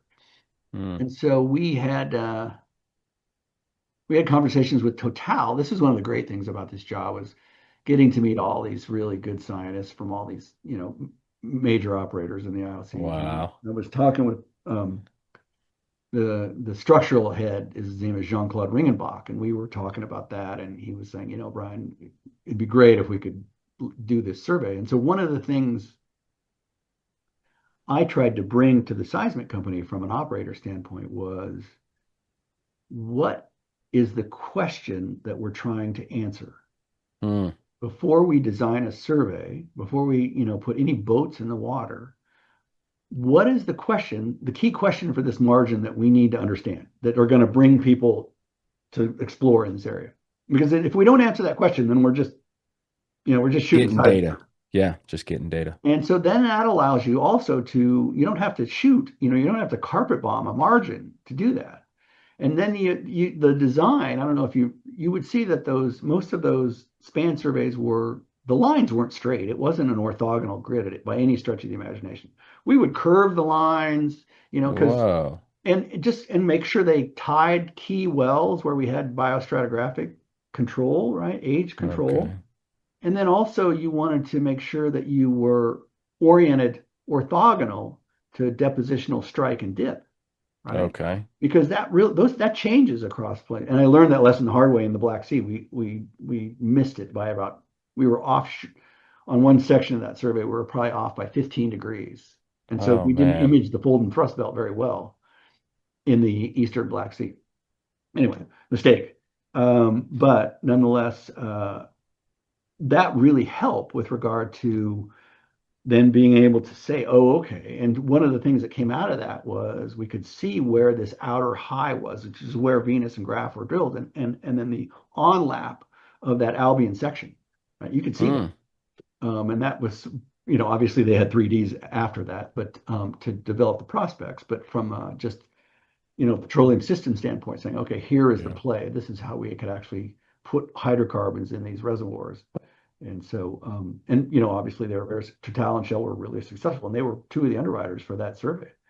Nice. So those were we got to look at all that stuff firsthand, right? Wow. It was a lot of fun. So your career is absolutely going. You're enjoying it. You found yourself in being on the operating side, applying that skill set and experience to now how service companies should be supporting exploration and how you bridge that gap. And the AAPG was a huge part of that because they were hosting these events where Mm-hmm. you're allowed to show up and show operators what you were doing and the value we're providing. At what point were you like, I'm thinking about becoming the president of the AAPG? I wasn't then at all. It was funny. So in 2020, ION met its demise with COVID, and so then I had to find another job, and that's how I got contacted by a headhunter, and well, have you ever thought about going to India? And I'm like, no. And Whoa. so I knew the guy who was the head of exploration at India at the time. His name was Al Bent, and Al was in Delhi, and so I went to work for him because I knew him to work on this reservoir characterization project, which was kind of my background, was stratigraphy and reservoirs and stuff like that. And so I went to India and was there working. And then that was the first time I actually thought about, well, how do I stay connected with North America, right? Mm, And AAPG. And so that's when I decided, okay, well, who was I talking to? Somebody called me from the executive committee. Hey, Brian, have you thought about running for president? I'm like, no, I hadn't. But sheesh, well, someone I said, called yeah, you I'll do it. out. So I pitched my name in the hat. And, of course, the first year I didn't get to make the cut, which is fine. That's very typical, right? And there's a lot of really good people, or there have been in the past, that have taken that office. So they keep, as I understand it, they had a book, and they keep all your stuff. And so then the next year rolled around, and I said, yeah, I'd still be interested. And so this is 2023, I think. Yeah. Yeah. And so I was like, yeah, that's fine. And so then I got a call and sent from a woman by the name of Claudia Hackbarth, who was the president at the time, saying, okay, you've been nominated to run for president. Dang. Great. And so then it's like, well, and I didn't know as much as I probably should have about AAPG and how it works at the time, but I learned. I mean, Yeah. it's trial by fire. Yeah. And so, yeah, then, you get a call and like, hey, you're going to be the president. So then Dang. that next year, you're president-elect, and so of course Deborah Sacre was the president at the time, and Deborah is a Oh, okay. long-time AAPG member, very astute in Yeah. the She's the machine learning correct. applied to Yeah, she's a geophysics. Paradise now. She's at Paradise, working for Paradise, and she does a lot of machine Right learning. on. Super Mhm. nice lady. Yeah. Yep, Okay. absolutely. So I was very, one of the things I tried to do was, um, and I don't know if you remember any of that stuff with ABG and, all the merger with SPE, and there was all this kind of, Oh, yeah. all that stuff. That was all 2023. Well, That that was was all happening. 2020, 2021, 2022, I think. I don't know. Okay. But then there was the Reimagine campaign about trying to, change the structure of AAPG, which needed to happen. It was just, I would say it was a bad marketing campaign more than anything else. Hmm. And there was ultimately a vote on it, right? Hmm. On changing the structure, and the vote passed actually by a majority of votes in the House of Delegates. But to do that, it required a supermajority. And I think it was about 9 or 10 votes short of a supermajority. So Wow. it never went to the membership because that was just a vote to give it to the membership to let them vote on it. It never Oh, made it to the wow. membership. So that then just died. And at that point, I realized, okay, look, let's well, Deborah was president and I was president-elect, and it was more along, okay, how do we move forward, right? Hmm. Whether you agree with it or not, we got to move forward. Um, how do we try to realign the organization? How do we try to get it better on a financial footing?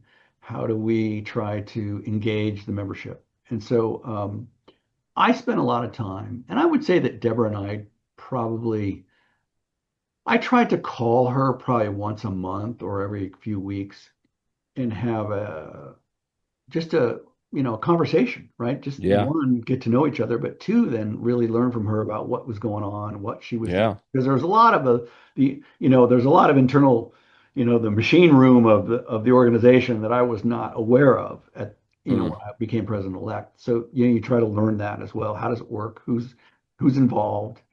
And at the time, then we were doing a search for an executive director because David Curtis had resigned, and Okay. who was the executive director, who I like very much. David was great, but he decided to do something else. So that was a year-long search, and we ended up hiring Tom Wilker, who is now the executive director. And Tom Oh, has just been nice. great. And so when I was president, Tom started as the executive director. So we sort of started out together, right? Cool. And so and so we've been joined at the hip for the last year and really trying to, modernize, right Yeah. size the organization, update it. Yesterday, I just recorded a kind of State of the Union address from my presidency, that's going to go on the AAPG website. So if anybody Oh, wants, man. yeah, Great. and it's basically okay, what happened in the last year and what are all the things that we're doing, what's the plan, and what should we be looking forward to, and Great. yeah, yeah. So I think one of the biggest things we did was, when I came in, I was like, we need a, a 3 and 5 year plan. How is AAPG going to move forward? Because you're only president for a year, Right. and I actually think that's a bit short-sighted. I think it's probably better to be there for 2 years. Like I think the other organizations, I don't know about I think SEG is 1 year, but I think SPE is two. Anyway, it doesn't matter. But from that standpoint, like I felt like at the end of my first year, there was so much I could have done in the second year, but you're not the president anymore, right? There's another person that comes in, so that's fine. I mean, it's been going that way for 100 years, so it's not like it's the end of the world. Yeah. But that was just my personal feeling. I think that part of the reason why it's only a year is because it's hard to get somebody to do that for 2 years because it's 20 hours a week, maybe, you know, 20 hours a week doing I would things for guess. it. Wow. Yeah, I mean, maybe less, maybe more. It just depends, right? Yeah. But it Yeah. But certainly on 20 hours a week average for your, of requiring just some cognitive thought process on that, right? As far as what are we doing? Because as president, you're the spokesman for the organization, and you're supposed to set the tempo and set the vision. And so Okay. we try to really that was part of the 3-year plan. I said to Tom, look, we got to have a 3-year plan. We got to have 1 year, 2 year, and 3 years. What are we doing? Because the continuity, because the executive committee turns over every year to a certain degree, Mm, sometimes certainly every 2 years completely. And the only exception to that is the editor, which is a 3-year term. The rest of them, like for the vice president of regions and sections, treasurer, secretary, those are all 2-year terms. But okay. president-elect are only 1-year terms. Um, and that What's makes it, the, can you simplify the structure, I guess, around the president yeah. of the APG? How does this work? You got like, yeah, go ahead. I can even show you a slide if you want to, but Yeah, heck yeah. I'm great with visuals. let's see if I hang on a second.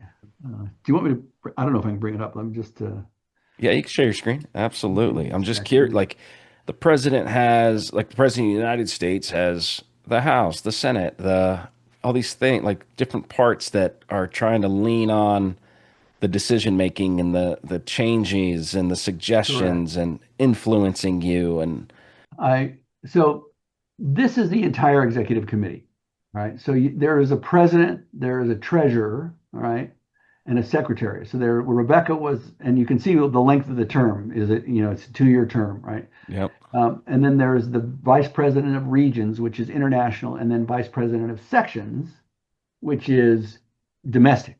All right. Okay. So that's the Southwest section, the Gulf Coast section, the East Coast section, the Mid-Continent section, Rockies, West Coast. Okay. So for the regions and the sections, there are each 6. So that's what the VP of sections and regions are responsible for. Then the editor is a 3-year term, and that's Daniel, and he's taken over as the editor. And then the other person in the executive committee is the House of Delegates chair, and that's voted on by the House of Delegates. So Okay. David Hawk is the current HO, was when I was there. And then Tom Welker, it's made up of 8 people, but the president has an extra vote if there's to break a tie. And then the executive director is Tom Welker. So for next year, what everybody's going to see, this is the new executive committee where John will Wow. be the president, right? Yep. And so you can see Andrea and Maria are still there, and Daniel's still there. So it's just these are the incoming people that are now the executive committee. So Julie Bloxon is the VP of sections, and Chad is the House of Delegates chair. Dang. And then Steve Shirley will be a treasurer, and then Linda is the president elect. So Yeah. those are the that's the basic.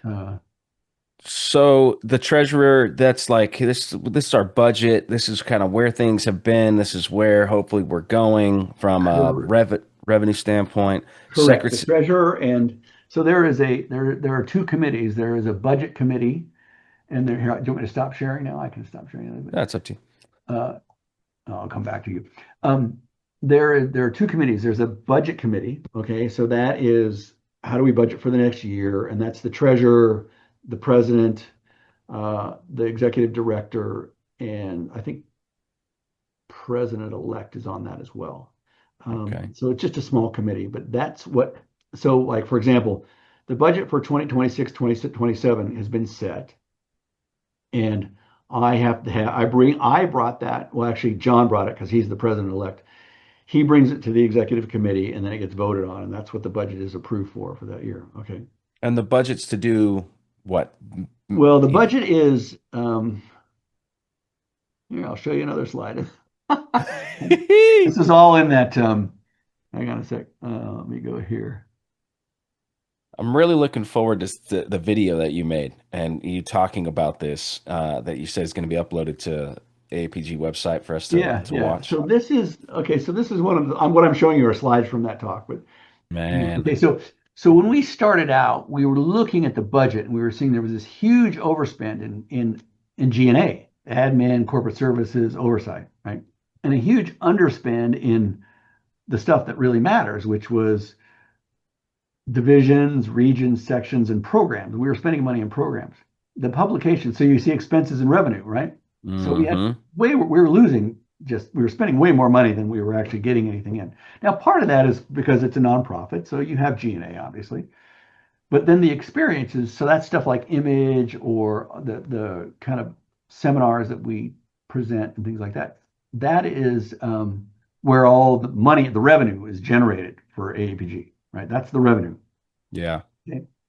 So the full budget is right around 12 million bucks annually, and so we were looking at it, and from this standpoint, we were saying, look, there's huge overspend in this from with regard to accounting and IT, and so we decided that we would outsource that and lower the expense tremendously, and then Mm. that allowed us to add new roles for marketing and programs for the membership, because what this is what we thought was the most important thing was member benefits, right? How do we Yeah. get member benefits? So then ultimately, I'll show you this slide then was this was the highlight. So when you look at the last 4 years, I mean, literally we lost about $1.5 million. Well, that was the expense that we didn't have in 2023, 2024, right? I mean, we dug a hole. And so that money has to come from someplace to make it. And so we have the rainy day fund, so to speak, which is, it's a draw on account. You have a revolver, but then you also have an investments account as well that, over the years has been built up that you try to use. Yeah. Well, in sort of looking back at that, AAPG had probably lost money 8 out of the last 10 years. Oh So they man. kept drawing down on. Now, COVID was a different, was one of those years. So that there's obviously some of that. But when you draw down on that account, that's the opportunity cost is huge. And so you end up, over the next 10 years, you're never going to make that money back up because you've spent it. Whereas if it would have stayed in the investments and continue to accrue value, you'd have a lot more money than you have in the bank. So anyway, what it is. And so in 2024, 2025, that was probably, I mean, the expenses and revenues were about the same. And then right at the end of the year, you can see over here, we got about $200,000 in the black because of the foundation had kind of it was money that came in at the end of the year from the foundation that they were trying to close out some of these accounts that we had with Hmm. the foundation. So the foundation gives money to AAPG, but the foundation is very much constrained by what it can and can't do because it's a 401(c)(3). And so as a result, they have certain funds that are primarily their mission is education. So some of the Hmm. education came in, I think there was about $170,000 that came in for the Imperial Barrel Award at the end of the year and things like that. Nice. So that was Hmm. where we sort of ended up. And so, but going into 2026, in my year, 2026, 2025, we realized that, the industry was contracting. And so we were probably going to need to have a smaller budget. All right. And so this was what it is. And so I think we haven't closed out the books, but we were projecting, about $100,000 in revenue, in income, I should say, not revenue, income for the end of the year. So in the black again. And Yeah. then you can, ultimately you want to be at net zero, I think is really where we're trying to go. So that was the budget for this year. But you can see it's been slowly decreasing, the expected revenues. And these are obviously interpretations. The Yeah. lever you can pull is the expenses. And that's really the only two levers you have for a nonprofit. So one of the things we worked on was trying to figure out ways, can we develop greater revenue for AAPG that is continuing revenue? Hmm. And one of the things that we did with that was formed a joint venture with data pages or with data using data pages and formed it with Geoscience World. So that is going to be Nice. one company now that we have a ownership in and a revenue stream. And hopefully, so that leverages all of the intellectual property that AAPG has through the Bulletin and the Explorer and Yeah. all these other, things, which data pages was great. It just had a horrible search engine, right? there was no AI. It wasn't horrible. It was a little clunky. So Yeah. but Data Pages was a very successful. It was its own company, right? You're right. So we had Right. a lot of cash in Data Pages that allowed us to, um, sort of merge with Geoscience World because they were obviously a bigger company. So we brought cash and then our database, and that allowed us to form a partnership. And then we didn't, we kept some of that money back in AAPG because I think it was around five or $600,000 that we did not spend, which was in the cash coffers of data pages that went back to AAPG. Because AAPG Nice. owned data pages 100%. We were only a shareholder in that. So then that's for next year is going to give Tom, a little bit of a war chest on how to, one, that Nice. you don't have to draw down on your in your reserves, but then two, you can use that for member benefits and then different revenue streams. So Nice. that's it in a nutshell. That'll come out, I think. Um, yeah, that's all going to come out, I think, in the next Explore. There's going to be an article about Cool. that, about the data pages merger and how that's going to work. But I think it'll be great for the Nice. membership because the other thing is there's going to be this whole AI tool that you can use, right? Nice. That and the machine learning piece of that is really important. It's Cool. probably more important than anything is to do that. But I mean, I think that from that standpoint, it's I think one of the better things that we did, with regard to having this 3-year roadmap to make us more globally, but also it's the we're sort of at the intersection of industry and academia, right? Because we're a Hmm. geoscience organization, and we're about energy. We're not just about oil and gas. It's more about a broader topic. Now, oil and gas is it's in our name, right? AAPG. But anymore, there was a lot of discussion around should we change the name, when we refer to it as the A and the P problem, the American and the petroleum problem, right? And Yeah. I watched that happen during COVID and all this energy transition stuff, as we can see, that's changed dramatically the narrative around that in the last couple of years. Yeah. And I think that my comment is, what does CVS stand for?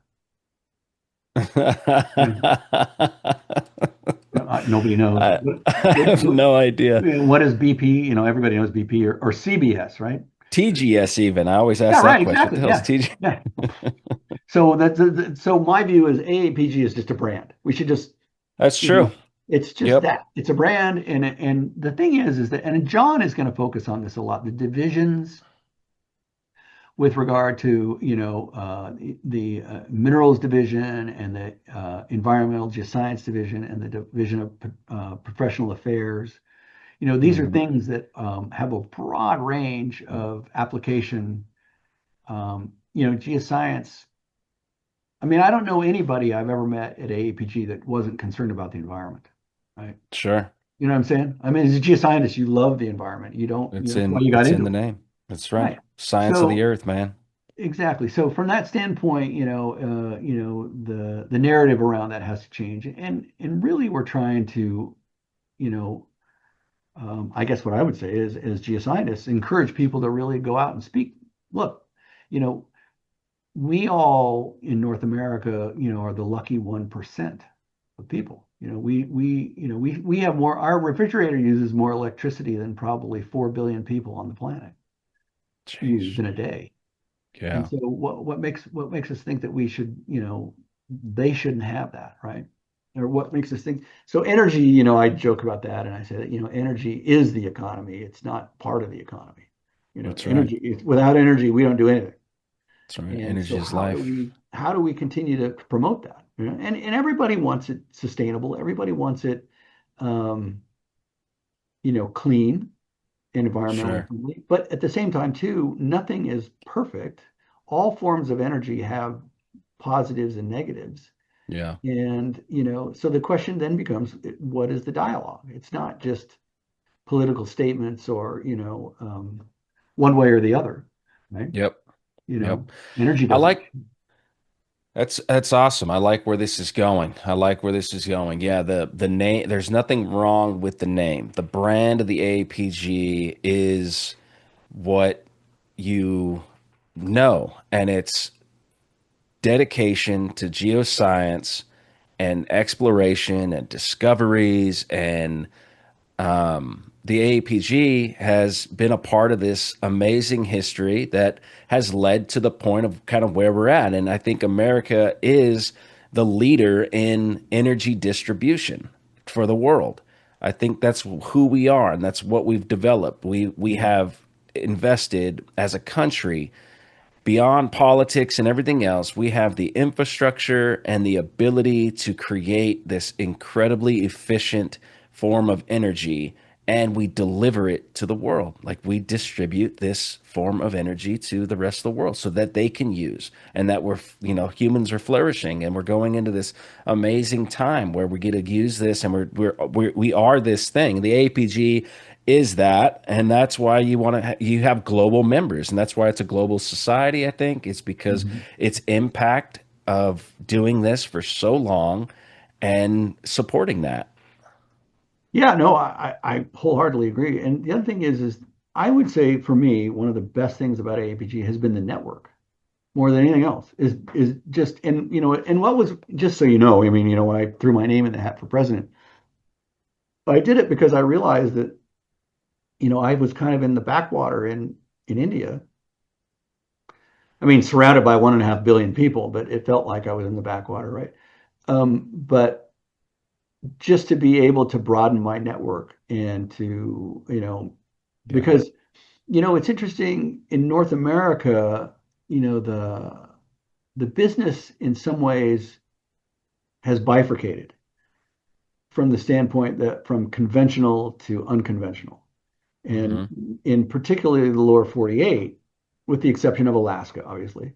But well, I guess that is the lower 48, has been very much involved in tight oil and tight gas and a lot of this place, and which is, innovation in a capitalist society is probably the greatest thing that can happen. And you think about all of the different ways that our industry has innovated just in the last, from 2011, right? Yeah. Last 15 years has been phenomenal. And going from producing about 4 million barrels a day to 13 million barrels a day, Crazy. that is, yeah, that is exactly right. But there are problems with that, right? I mean, we are disposing 15 to 20 million barrels of produced water every day Yeah. back into the earth. And Sure. and there are problems. There are potential problems around that.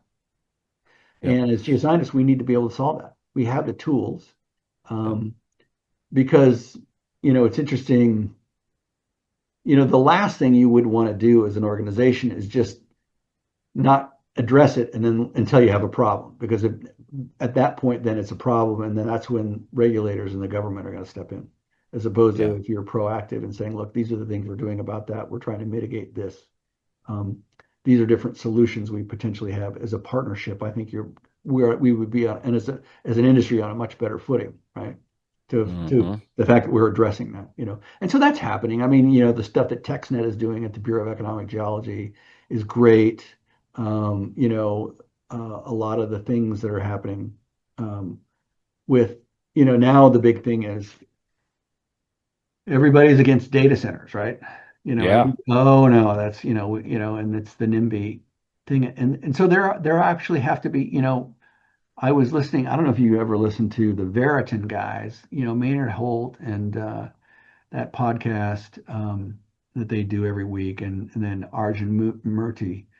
Um, Mm. those guys are Yeah. really smart, and they talk to everybody, and it's amazing. One of the I just listened a couple days ago, and it was talking about what's going to happen in the Permian with all that produced water, and are there ways to mitigate that? And what came out of that discussion was, yeah, a lot of it can be used for agriculture, something like, I don't know, several million barrels a day. Now, it doesn't have to be perfectly clean. It's not potable water, so you can't use it for crops, but you can do it for non-ag stuff like cotton and Mm. things like that, right?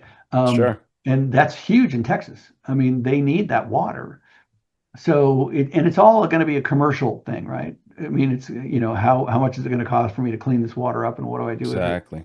And so then the question becomes is can the cleaned up water that you don't use be used? It probably has to be cleaned again, probably to have a higher standard for data centers, because that's the cooling. It's the water. Where's the water going to come from? All these data centers Right. cool, right? So there's a lot of innovation.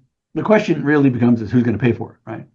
Yep. And you know, uh, I would tend to agree with Scott Tinker, who would say that probably the people that are producing the water should be paying for it.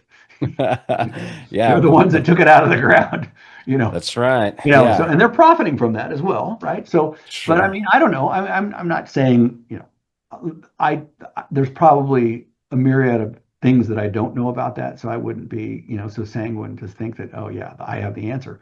But I Yeah, mean, that's a discussion. But also as an industry, we ought to be, I think we're headed that way. I think a lot of these yeah. companies, like Chevron has this big, 20 or 30-year deal with Microsoft on a data center, and they're going to Huh? supply them gas, and things like that are going to happen, continue to happen. In the But Permian, or where are they doing that? I think that's a good question. I should know that, but I don't. I Yeah. thought for some reason Haynesville pops into my head, but I could be wrong. When you think of the APG back when you were a kid to now, what and specifically the perception of AAPG is about exploration or the process and production? Is it all of it? What did you remember back in the day what AAPG was about versus what it is today? Well, what's funny about that is there's so much that APG encompasses, right? Um, you know, and the innovation is, I mean, I remember reading Quinn Passey's work on, Wow. resistivity and finding, source rocks that are, uh, emitting hydrocarbons, right? I think he wrote that paper in 1984, maybe 1980. I don't even know. It was in the bulletin, right? I was exposed to that when I was at School of Mines because Fred Meisner, who taught petroleum geology, right? And by far, that was by far, and you can ask anybody who took that class. It's the best class I ever took. And because he would hand you 600 pages of notes at the beginning of class. These are my notes. We're going to go through all that stuff. And it covered everything. And Fred was amazing. I Wow. mean, Fred, God rest his soul now, he passed quite some time ago, but he was the first person to figure out the Bakken, Dang. right? And with Mohs circles and the fracture gradient and everything like that. Dang. And it's really funny. I was talking to a friend of mine, Mark Sonnenfeld, who was a classmate of mine. And Mark said, yeah, the only thing that Fred missed is that the storage was in the middle Bakken, in the Lytic siltstone. That's where the storage was, right? Dang. And so, yeah, exactly. Or the Three Forks, same thing. But Fred, he published that in the RMAG, I think in the early 80s. Um, so yeah, So Fred was great. APG, I mean, you got people that are working on front lines development of wireline. You have papers and bulletin articles and memoirs of people who were Yeah, handling the production issues of this field. And here are the explorers, the true front lines of new drill bits, green fields. APG is it encompasses everything from exploration to the tanks. absolutely. I mean, and a lot of it too is even, now, with with the tight oil plays, the biggest thing now that's happening is the M&A stuff, right? How do you evaluate a asset? And of course, when I went to mines, uh, gosh, it was probably one of the greatest experiences of my life. That 4 years that I was here, and the reason why was because I was surrounded by just so many bright people, Yeah. really willing to share it. And then they make you declare a minor when you start a PhD at mines. You have to have a minor because you're doing geology. And I'll give full credit to my friend Mark Sonnenfeld, and he said you should probably do petroleum engineering. Nice. And because I could have done geophysics or something like that, or geochemistry or anything like that. And I have to say that made me a much better geologist, Mhm. understanding petroleum engineering and doing a minor in petroleum engineering, right? Wow. And it was great because then too, what I got to do is I got to teach the geology field camp for petroleum engineering. So at mines Oh, they have a for undergrads. I have to all do a 3 week field camp, and it's out in western Colorado, and you live in these old dang. rusty huts, and it's been passed down all these years. So I was there from was 95 to 98, right? When I taught those 3 years.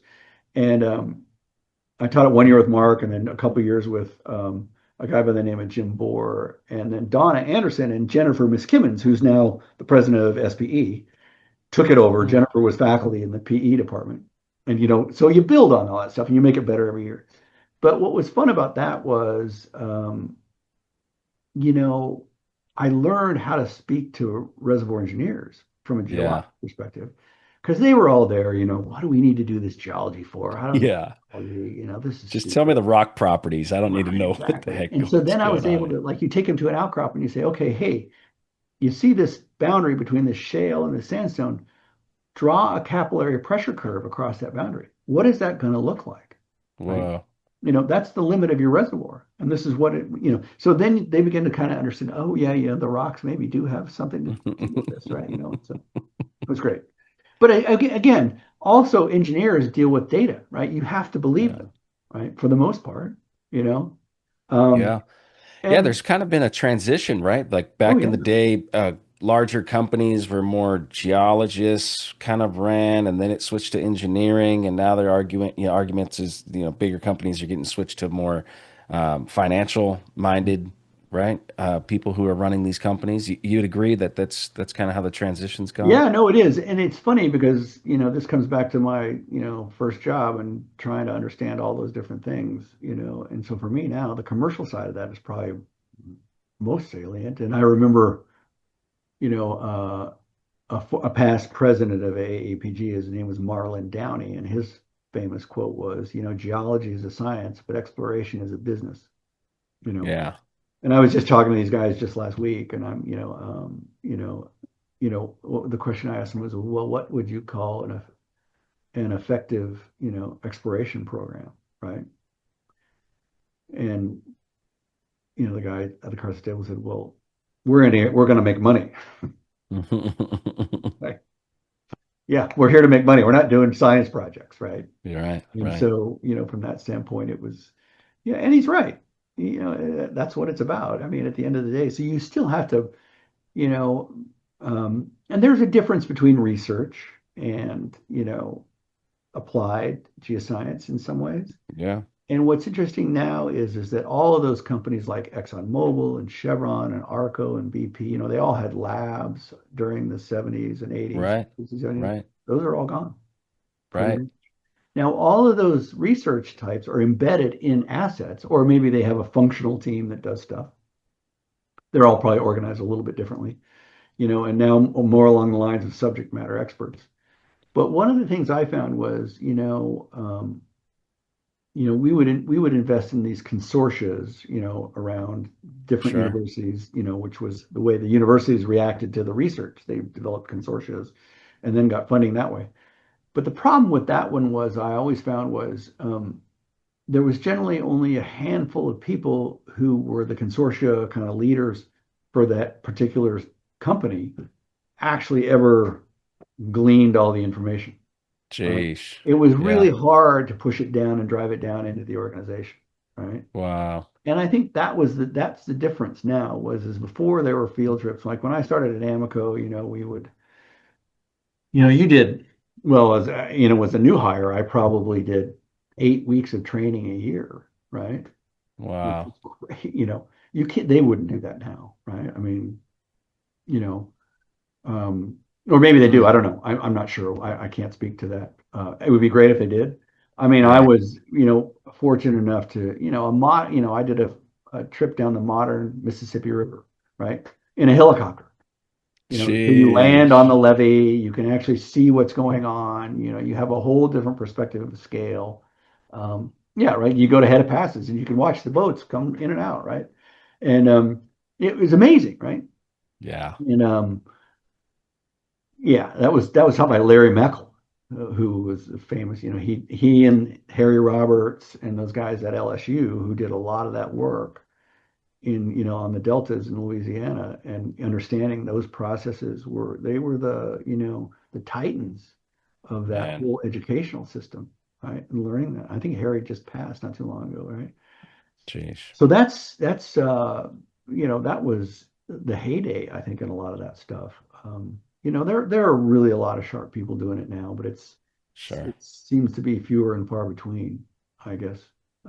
Because when I was talking to Matt Pranter, who is the head of the University of Oklahoma Geoscience, I think he's still the head of the department there. Hmm. Um, you know, he was saying, look, Brian, students are going to come to the university and pursue research that's being funded. And, oil and gas companies aren't funding research. It's the NSF that's funding climate science and a lot of these other, which is fine. I mean, that's just where the money shifted to over the last, 5 to 10 years. Mm. So then this is when I became president. Was one of the things I realized is that we needed to re-engage with the universities. We needed to re-engage with the student chapters at these universities and the young professionals, because Yeah. they're the future of the organization, right? And they're Yep. not going to get it on a TikTok video, and they're not going to get it on some online seminar. You Yeah. have to really be able to. And so then now it's really important now is just volunteerism for APG is very important. And there are enough members. There's about 14,000 members, total globally, to spend, an hour a month mentoring someone or something like that. Yeah. Just it's really important. And that was one of the other reasons I decided to be president. Was I decided it was time to give back. It was time to get engaged Wow. and try to, have a voice. Um, and also to just re-engage the public in a rational conversation, right? Because it got Yeah. so politicized, right? Energy isn't, Yeah. and all that stuff. And so, and I gotta, there's a lot of people now that are much more, energy doesn't have a political party. It's just energy. And so we Yeah. need to have those kind of conversations. So as president, coming into presidency, you're like, I'm ready to engage in the energy world, and I'm gonna be a president now. What was it? Did you have thoughts on what you were gonna put into this 3 years of work with the APG that you wanted to echo for the next 50? You know what I mean? Like, Yeah. Yeah. That's interesting because there's that, like, oh shit, I'm the president now, right? I got I think yeah. Cassiano's going through that right Whoa, now. crap. Oh no. No, but so then that's a good wake-up call, actually. You got to think about, okay, well, what really matters? And so for me, in the 3-year plan, one of the pillars of that 3-year plan is the president's focus. So mine was the Imperial Barrel Award, revitalizing that, because it was still involved, but it had kind of gotten a little stagnant, I guess. And a lot of these people were, on that committee who just spent years, and that is so tiring. Yeah. And they deserve so much credit and thanks from the organization for that effort. But at the same time, too, it's not sustainable. And so one of the things I tried to do was to try to say, okay, look, we need to reorganize how we're doing this, right? Hmm. So who is ever on the committee, the first job you have is to find the person who's going to take your job after 2 years or 3 years, right? And then you guys work together. So that way you divide the workload, and then once the person who's the head of that chair steps away, there's continuity of what's been done. People understand how it works. They've worked with Sure. these people, right? That's because that's what happens at a lot of volunteer organizations is that, people do it for years and then they just burn out, and Yep. then they walk away, and the fund of knowledge just walks away with them. And so then you end up reinventing the wheel over and over and over again, right? Yeah. Yeah. So from that standpoint, it was, I had the great fortune of, asking Katie Donahue, who works at Murphy, um, to take over as the chair of the IBA. Because I saw what she did at HGS, and I was like, wow, this person Right. is really good. And I talked her into it. I'm not sure that she would say that she was glad she did it. No, no, I'm kidding. But she's done a great job. And so the IBA this year, I don't know if you saw any of that, but we're having the global final the day before Image. So on August the 17th, it's going to be at Murphy Oil, and the 6 teams from around the world are going to come and do it Wow. in person. I think the team from Venezuela Cool. cannot. And the reason that was because the Department of State was requiring a $15,000 bond for every person, which was, like 6 people. That wasn't going to happen. So Whoa. they'll be online, which is unfortunate. But I think one of the things we've learned is that we need to do we need to do more in-person stuff. I mean, Yeah. the Middle East, unfortunately, was going to be in Jordan, and that was like day 4 of the start of the war, so that didn't happen. So they had to do it online. Jeez. So that Yeah. was, but which is one of the good things about having online like this now is that we have the ability. It's not that, to do that, Yep. but in Yep. person is obviously the goal. And the Right. reason being is that because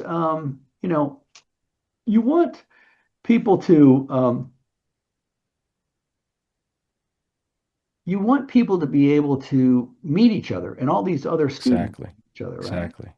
Exactly. I the North American semifinal, which Total hosted for us downtown in Wow. Houston, which was great, right? So the Sweet. winning team was from Louisiana Lafayette. They won it Of all. course. Of Um, course. this is, but what was great about it was the teams that weren't could watch some of the presentations of the other team, and this is everybody. Oh, Um, cool. and then the brackets were here. So these were all the 1, 2, 3, 4, 5, 6, 7, the 15, 14 schools, right? So that was great. Dang. And so they all did. One of the great things about the IBA is that it's not just petroleum. There is a carbon capture and sequestration module that the teams can choose. There's also a Uh, geothermal module that the teams can use. wow. That wasn't a So thing back in my yeah, no, day. exactly right. And so Okay. one of the things we're going to try to add to that is a lithium brine module as Yes. well. That's going to be a Hydrogen. talkover one. Hydrogen. Exploration for hydrogen. Well, that's possible. I don't have anybody. If you want to develop that exercise, Troy, I will be glad to include it in the IBA. But so, Cool. Got to find a data set. well, the Someone willing to expertise. show. I don't have that expertise, right? I mean, it's from that standpoint. But that's really no. And the other big piece, with regard to that is the M&A piece. So one of the things I want to get, and I've been talking to Melinda Faust at Dietering, is it possible to uh, get an M&A data set that then, because that integrates the finance guys and the engineers, right? You have to run a financial Fantastic. model. So that's Fantastic. that's the long-term goal. So because we want to diversify it. Like, for Right. example, the team that won last year from San Diego State University, theirs was a geothermal. They did the geothermal module San Diego State won the whole thing. last year. Yeah. Yeah. Wow, how did I miss that? That's where I did my field camp, SDSU. Yeah. They Yeah. won the whole thing. That's Yeah. got to be super rare. Yeah, it was good. Yeah. So we'll see who Wow. wins it this year. I don't know. Oh Anyway, I just man. wanted that was in the and then the other thing too is was Sorry, one of how the do sorry to interrupt. I know yeah I hate doing that, but I'm just how do members of the APG going to Image this year? How do they get involved in watching that, like and seeing who yeah wins? And okay. So it would be it well, I can tell them it's on the 17th of August, which is Monday, and it's in the morning and afternoon before the opening ceremony, which is Monday at like 5 or something like that, right? Typically it's cool. Monday night. So it's all that day before that. It's at Murphy Oil. I don't think you need to sign up. I think as a member of the public, you can come and watch it. It'll Oh, probably be cool. somewhat, it'll be in their auditorium. I don't know how many people it's going to hold, but I think what we're trying to do is make this a recruiting event for all the operators and all the energy companies like the Fervos of the world, or who's doing, Wow. who's doing carbon sequestration, who's doing lithium. All of these companies are trying to hire people, and these are the people who are most engaged in that type of industry or Right. that segment of the industry. So why wouldn't you want to come and watch them present their work Exactly. and meet them? Exactly. Right. So Exactly. we're Yeah. trying to we're trying to do that. It was originally going to be held at ERTEC in June. That was the original date. Hmm. But because of all of the, Venezuela and the war and all that stuff, we decided, and well, the other thing, there was this little tournament going on in town called the World Cup. So there were no hotel rooms. That was really the biggest reason. I didn't think about that, but really, that's right. That was the big reason. We couldn't put anybody up in a hotel. It was like, Sheesh. so that's why we moved it but I think it's better anyway to have it. Agreed. I just Totally because, agree.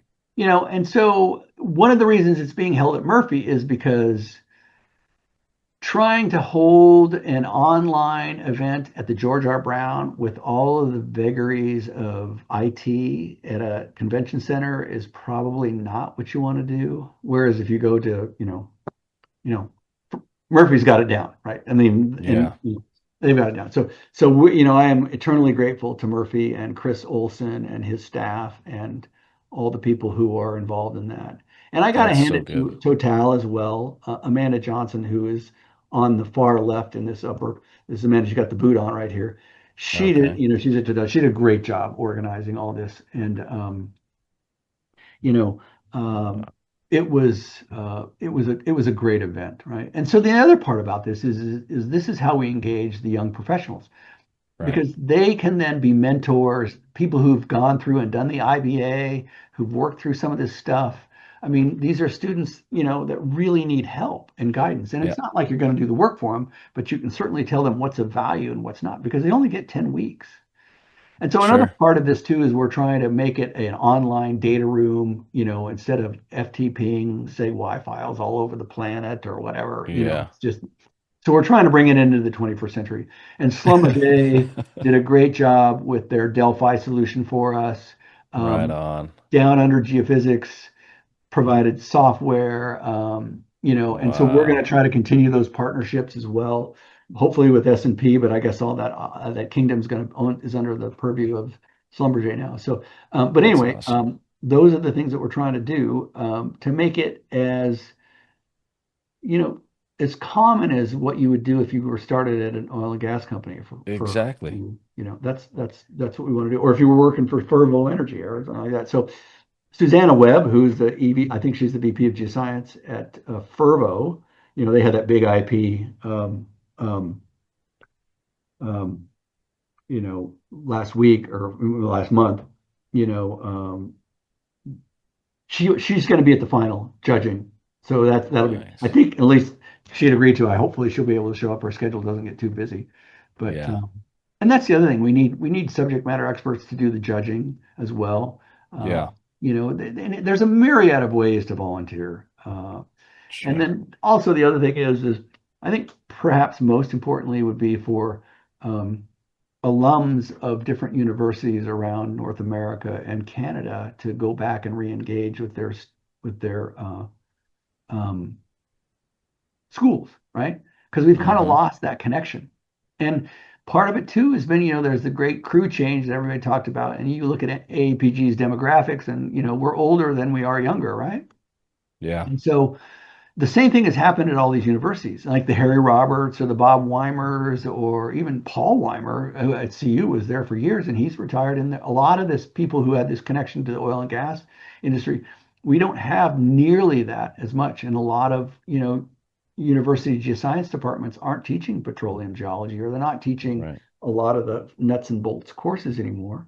Right. And so one of the things I did, I'm going to just change the slide. I decided to do is we call it the president's tour, but it was talking about how do we re-engage with the universities. So this is the Rocky Mountain swing that I made for Wyoming and CU and School of Mines and Right Colorado on. State, right?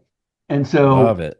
it was great. I mean, I spent a day in the field with Max Palmer here. This is Max in the field down outside Owl Canyon, looking at the Ingleside Formation, but the idea was to talk about what's the future of geoscience? What can you do? And what are the things? And so it was amazing. I met with the petroleum engineering department at students at Wyoming and talking about integration and talking about what are the ways we can do it. And then also too, I did a tour through A&M and TCU and UT and also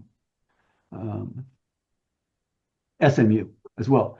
And I learned a lot from the faculty with regard to what do they need and what are the ways AAPG can be invested, or what are ways that AAPG can participate Wow. in some of these programs, because money doesn't grow on trees, and there's a lot of research dollars.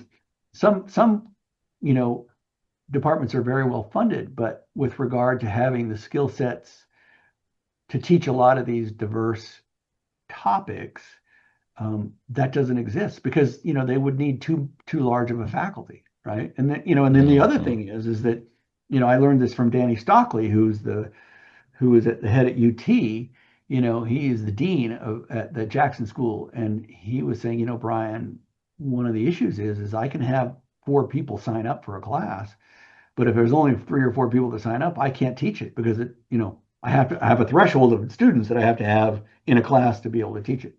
Now, Right. that's not always that way, but that's not uncommon, as I understand it. So that's one of the other things I've learned is how do we engage more geoscience? Because if we're going to grow the membership of AAPG, one of the things we're finding is that less than, I think,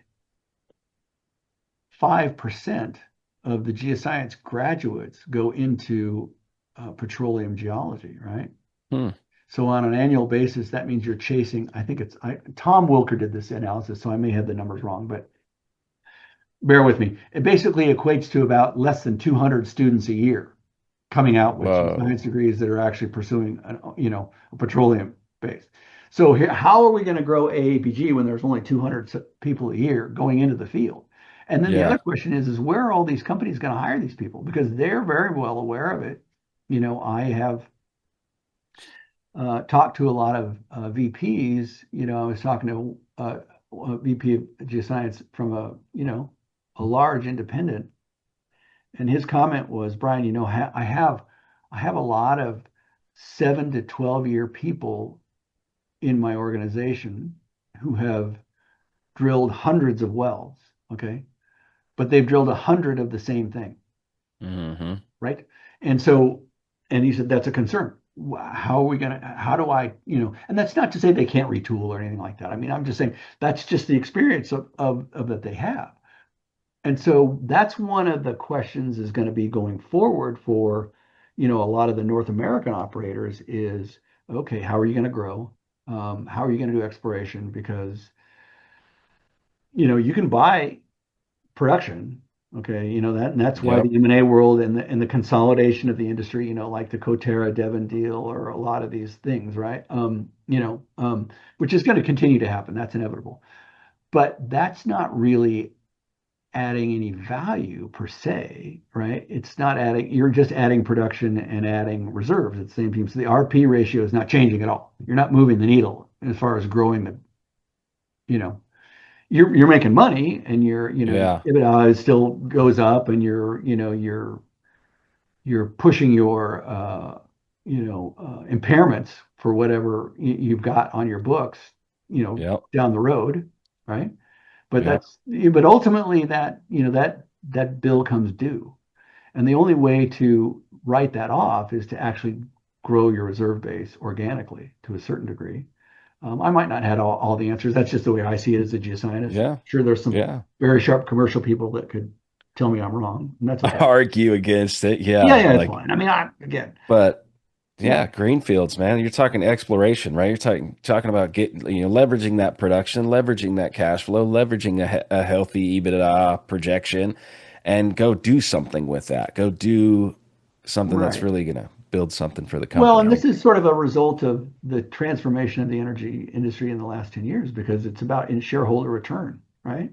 Which is Yeah. as it should be. People aren't investing to cool stuff because they think it's neat. They're investing because they want a return on their investment. Yeah. And so as a result, the focus has been on shareholder return. And the question really becomes, how do these companies now invest in growth, right? In future Wow. organizations, right? And that's the challenge more than anything else. It's interesting. And so I there's a think it's lot a, of smart people that are doing that. I mean, look, Clay Gaspar is a really smart guy, right? I mean, I'm sure he knows what he's doing, and you know, running a great organization, right? Tom Yeah. Jordan was a really smart man too, right? And so they realized that probably they were better together as one than they were separate as two, right? Hmm. So things like that, I mean, I get that. I understand it completely. Um, the problem is that companies like ExxonMobil, you know, increasing their reserve base, if you have a very large number to increase a meaningful number, is it still a very large number, right? And Yeah. that's, Yeah. that was one of the things that came out of that webinar I watched today was, and at a 10% commercial success rate for exploration, you're hard pressed. And obviously Guyana has been the biggest thing that's happened in the last, probably 50 years, maybe, I don't know, maybe at least Wow. 20. You're talking about 11 billion barrels of oil recoverable. I mean, that's, Yeah. it dwarfs everything else, right? Wow. But even that, Sheesh. even John Arnold will probably tell you that, that's going to be short-lived as well. They've got to continue looking down the road.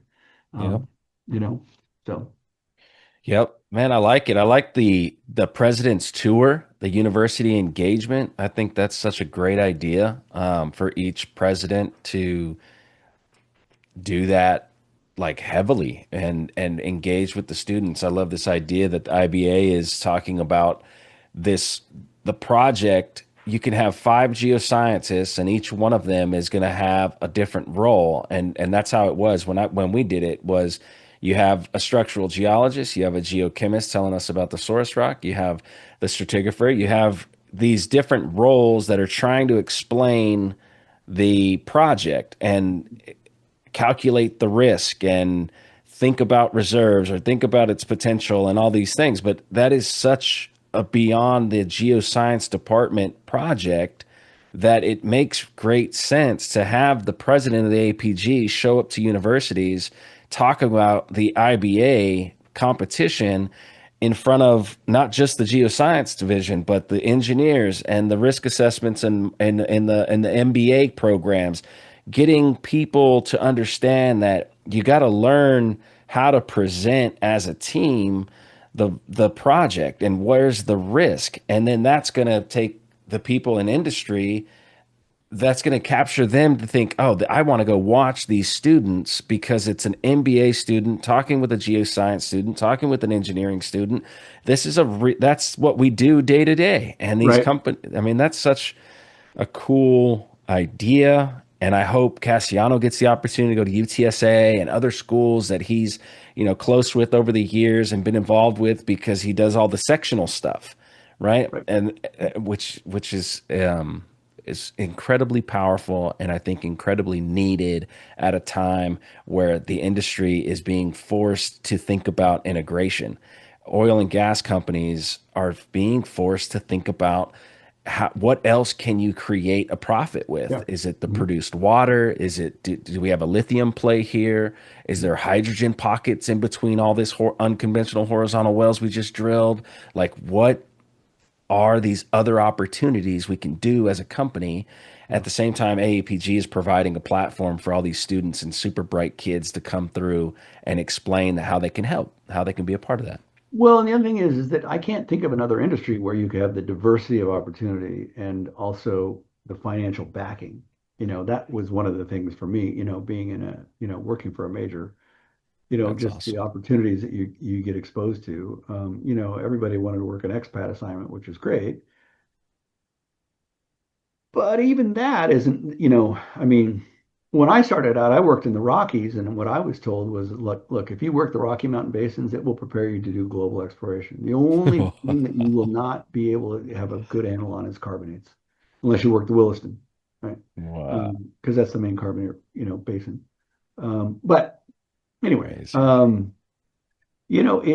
I guess too, well, just so you understand, that President's Tour, unfortunately, I had that idea late in the game.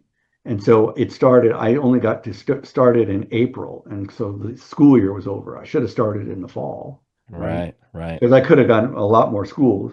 The issue, one of the things though that came out of that, and again, this is the, you know, the power of the many as opposed to the one, is that, you know, this we decided as opposed to calling it the President's Tour, call it the Alumni Tour. and have all these alumni go back to their school, alumnuses, and because they know who the departments, they know who that is, Exactly. and that way you've got, you can cover everything. You don't have just one person running around, on a, I mean, Yeah.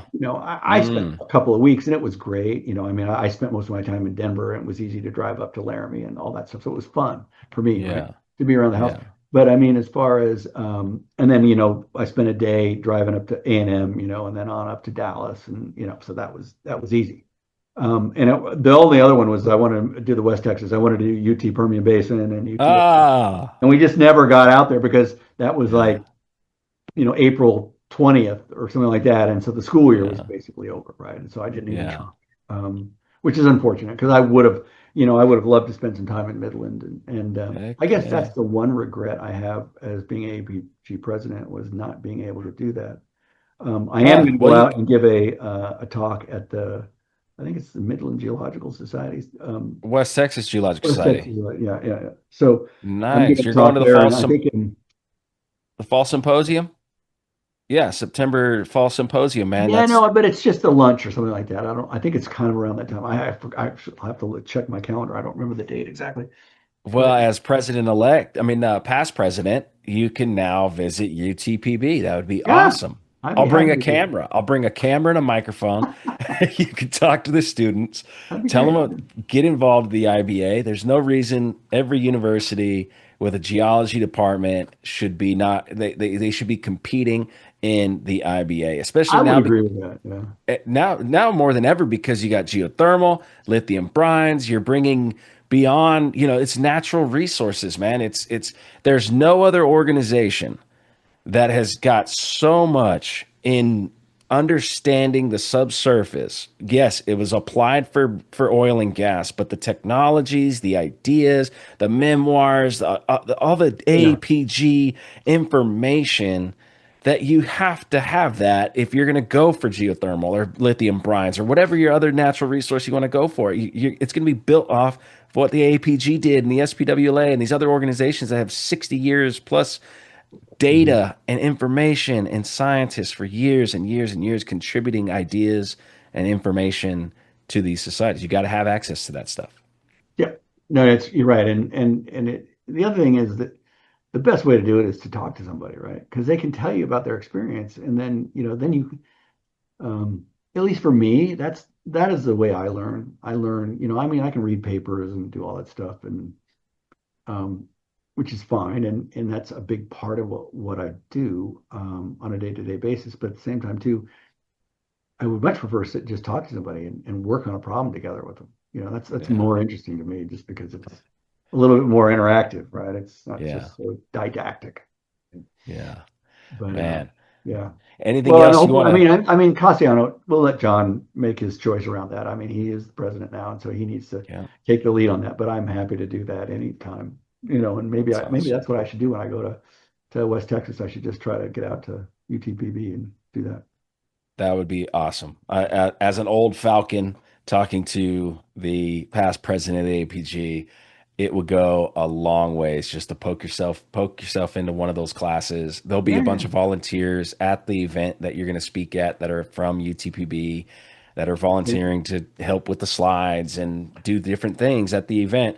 And these kids are just, they love that. That interaction is just so upbringing and yeah, that's awesome. That would Well, be maybe we'll take that offline and we can try to sort that out, and you can be my help me run the traps on that one. I'd be glad to do it. uh not a problem. I know them all over there. Yep, Yeah, yep. cool. That's fantastic. Now, so as president, now you're looking at it, past president, you know where the future is going, or you have a good grasp of where you think this is all really going because of this very unique opportunity you got to do, spend 20 hours a week, like you said, talking to everyone involved in the APG. How are you making a difference? How are you implementing things that are supporting your vision to turn them Mhm. into realities in the future? You're going to watch these ripple effects happen from your time as president. What was the heyday of the AAPG? Was that like 80s, 70s, 80s, 90s? What was like the Ooh, heyday good question. heyday of I the think you AAPG? could. There were probably a couple booms and busts, right? I mean, uh, certainly in the early '80s and late '70s, that was one, and then the 2000, like 10, 2012, 2010 was the big, yeah, and well, unconventionals were just 2009, roaring 2008, coming out of 2008, right? Because 2008 was the the the crash. global financial crash, Right. um, and then about 2014, and then it kind of doing that. Yep. I think we're Yep. back there. I think also there was a cycle certainly in the '90s as well. And I think it was again, it's funny how timing is everything, and so for me it was really interesting because when you I guess I couldn't do anything else. And my son asked me the other day, Dad, if you would do it all over again, what would you do? And I'm like, I wouldn't do anything different. I do exactly the same thing because I love this job and I love this industry. And for me, it's what's the famous line from uh, Top Gun Maverick? It's not what I am, it's who I am, right? That joke. Yeah. Oh I man. guess kind of because people say, what do you do? And I'm a geologist. That's my Yeah. standard response, right? Yeah. And of course, that's just so Bizarre. broad. And Yeah. what does Like, that mean, right? what does that mean? Yeah, yeah. I Yeah. get So that all the time. I'm not Now, a so naval aviator. I'm a geologist, right? which is just as cool if you get it. So the industry has booms and busts. Every industry really does. Yeah. AAPG's been doing this for over 100 years. What number president were you? I have no idea. I never even thought about that. I have no idea what number it was. Yeah. What number president was Yeah. Well, I don't know. Brian It's got to Horn? be in the hundreds, I would imagine. Yeah, right, right. You would I think think, maybe well, okay. back So let's see that. Okay. So I would have been 109th, I would say, I guess, if you the 109th. president Okay, from day here. one, and so it Here's because this year 2027 will be 110 years because it was okay. 1917. Yeah. So I was What 109th, we're but going we're going to AI for this. What number president was well, Dr. you Brian wondered Horn is the 100 in what'd you say your guess was? 109.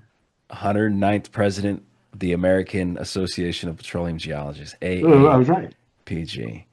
I Look was a at that. lucky They got guess. them all. Deborah Zachary was 108. Who was the Claudia Hart. first? Wallace Pratt? Who was the first? I Are bet it's you allowed Wallace. to run it? Are you allowed to run again? No. You can only be once. Right. And so I have a 1917. 3-year moratorium on any, I think it's three. You can't be involved in any, because I'm past president for this next year. So I have some responsibilities still. Uh-huh, right. But like so you can't like 5 years from now go, I want to be the APG president again. I don't know about I'd have to read the bylaws. I don't think so. But maybe. I don't think anybody has been president twice. I could be vice president of, say, sections or something like that, or Yeah. run for Yeah. treasurer, but I don't think you can run for president again. Man, this thing, the robot claims it just read the bylaws and it says no, you cannot Right. serve as the overall associate president twice. The first president in 1917 was J. Elmer Thomas. Oh, okay. Well, Jay Elmer. All right. Huh. I didn't know Whoa. that. I would have guessed Wallace Pratt, but He was only 25 years old really? and chief geoscientist or geologist at Sinclair. Wow. Isn't that That's cool. amazing? I don't know if the You robots think lie about or that, not, what but his life was like. Well, okay, so if he was in Sinclair, so he would have been in Wyoming, I guess. well, I it mean, says that he was when the organization was originally established as the Southwestern Association of Petroleum Geologists. So that's he was Tulsa. Maybe he was in Tulsa. right, something like the Southwest section. Yeah. Hmm. That's funny because it's funny because APG is incorporated under the laws of the state of Colorado, as I understand it. But the headquarters was in Tulsa because that was the center of the universe for the oil and gas industry for many, many years, right? Um, Wow. and yeah, I mean the building is there and all that is still there. Wow. Mhm. That's amazing, man. The history, you accomplishing this. Now you're president, past president. Um, Any final words of encouragement for El Jefe himself, John Cassiano, as he? John, well, just read the letter I sent you. No, I sent him a letter, so I just gave him a one pager on, kind of postcards from the edge, so to speak. But no, it's funny. I think I had this great thought, and I was going to share it with you. Now I can't remember what I was going to say. Classic. It was, it's interesting to me that we all take so much for granted, in this industry. And I think that we forget there is a very small number of people who actually spend time giving back. And that was one of the takeaways I had was is how many people were really invested into contributing, right? And there's a lot of people who really care about this For organization sure. and this industry, and that's great. Um, Everyone well intended, right? Um, but at some point, as president or whatever, you make decisions, and as you would know, when you're the head of have responsibility making decisions, it doesn't matter what you say or what you decide. 20% of the people aren't going to like it, right? That's just part of the way it works. I mean, it's just Yeah. inevitable. The numbers work that way, so it's okay. So that's good, I think. But more than anything, it's just like you got to keep talking, right? You got to, okay, I don't, I try not, I don't, like, I don't hate anybody, right? And so, there are decisions and comments that people make that you kind of raise your eyebrows and go, okay. And I'm sure I do that, right? I'm sure people think of Yeah. me and they're like, same will. So that's that. You got to kind of keep that in perspective. But Yeah. no, I mean for John, it's like, John is going to be fine. He's a smart guy. And I guess my comment would be don't be afraid to lead, you know, Yeah. because you're the Nice. leader. And That's if you, right. so you got to do it anyway. So don't be Hell afraid. yeah. Lean into it. Nice. Lean into it. Love it. Yeah. I'm really looking forward to what he does, man. I mean, and how this goes for him, and yeah, his take on it, and how aggressive he is in that leadership. He's awesome to talk to. He's got a ton of passion behind, some Hmm. of his ideology or the way he thinks about certain things.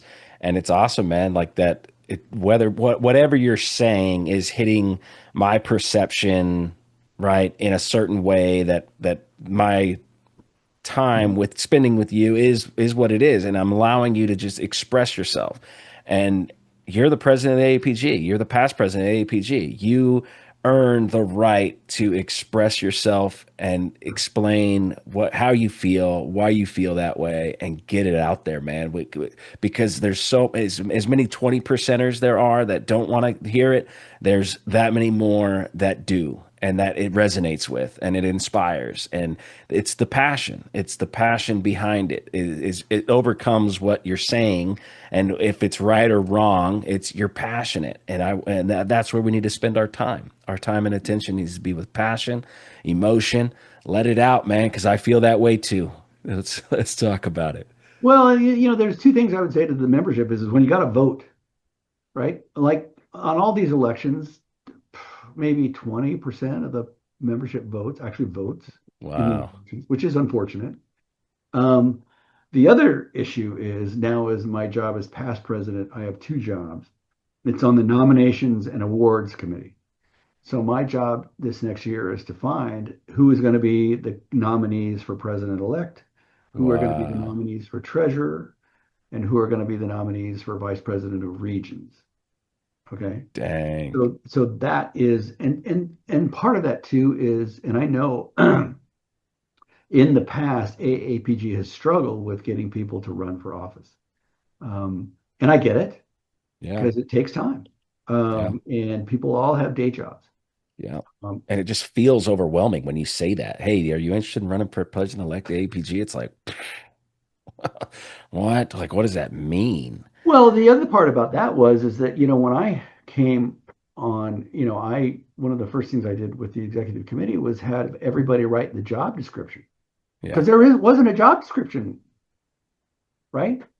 And so then the question becomes, all right, we have to write a job description. So anybody who was considering running can at least read it, right? What am I getting myself into? you know. Exactly. And then the other part about that is that, we publish the nominees in the Explorer, right? So here's, Susie and here's Steve. They're running for vice president of sections or whatever it is, right? Yeah. Here's their CV. This is their experience, right? Yep. Here's their statement about why they want to have this job. Oh, and then by the way, here's the job description. And kind of, you might want to, before you make a vote, look at the job description, then look at their qualifications, and then make a Yeah. decision. I mean, that's an informed voter, right? That's awesome. Because at some point, and I get it, it's all kind of a popularity contest, and how big, Yeah. at some point, well, that's inevitable to a certain degree. You can't, but that's part of networking too, right? Yeah. So there's that, and that's going to be my biggest task in the next, 6 months is to build a backlog of candidates. I don't need Wow. two, I want to have six, Yeah. and then we'll pick the best or the two that to come to the top. So then those other four can be in the queue for the next time it rolls around, right? Wow. So, Perfect. I mean, Yeah. that's the idea we were trying to do because we've struggled with that in the past, getting people to run. Yeah. No, that's makes sense. It's I assume that's the case. Man, I've really, really enjoyed you and your show, your Thank sharing you. of, It's been great. yeah, it has. It has. I really appreciate you and thank you for being president of the APG, the 109th president of something that's just so rich with history and impactful for people's careers. Yeah, I really enjoyed our time together. Well, Troy, thank you for having me. I mean, we know we've talked about it, and this was a great honor for me to be considered worthy of being on the podcast. So I'm Oh man. I'm forever grateful for that. Anyway, Man. All right. Well, Mr. Horn, Dr. Horn, we'll Troy, it thank you was for spending awesome. time. Yeah. I feel like I made a new friend today too. So thank you. Likewise. I'll look forward to meeting Likewise. you in person. I'll buy you a beer or something like that. At A least deal.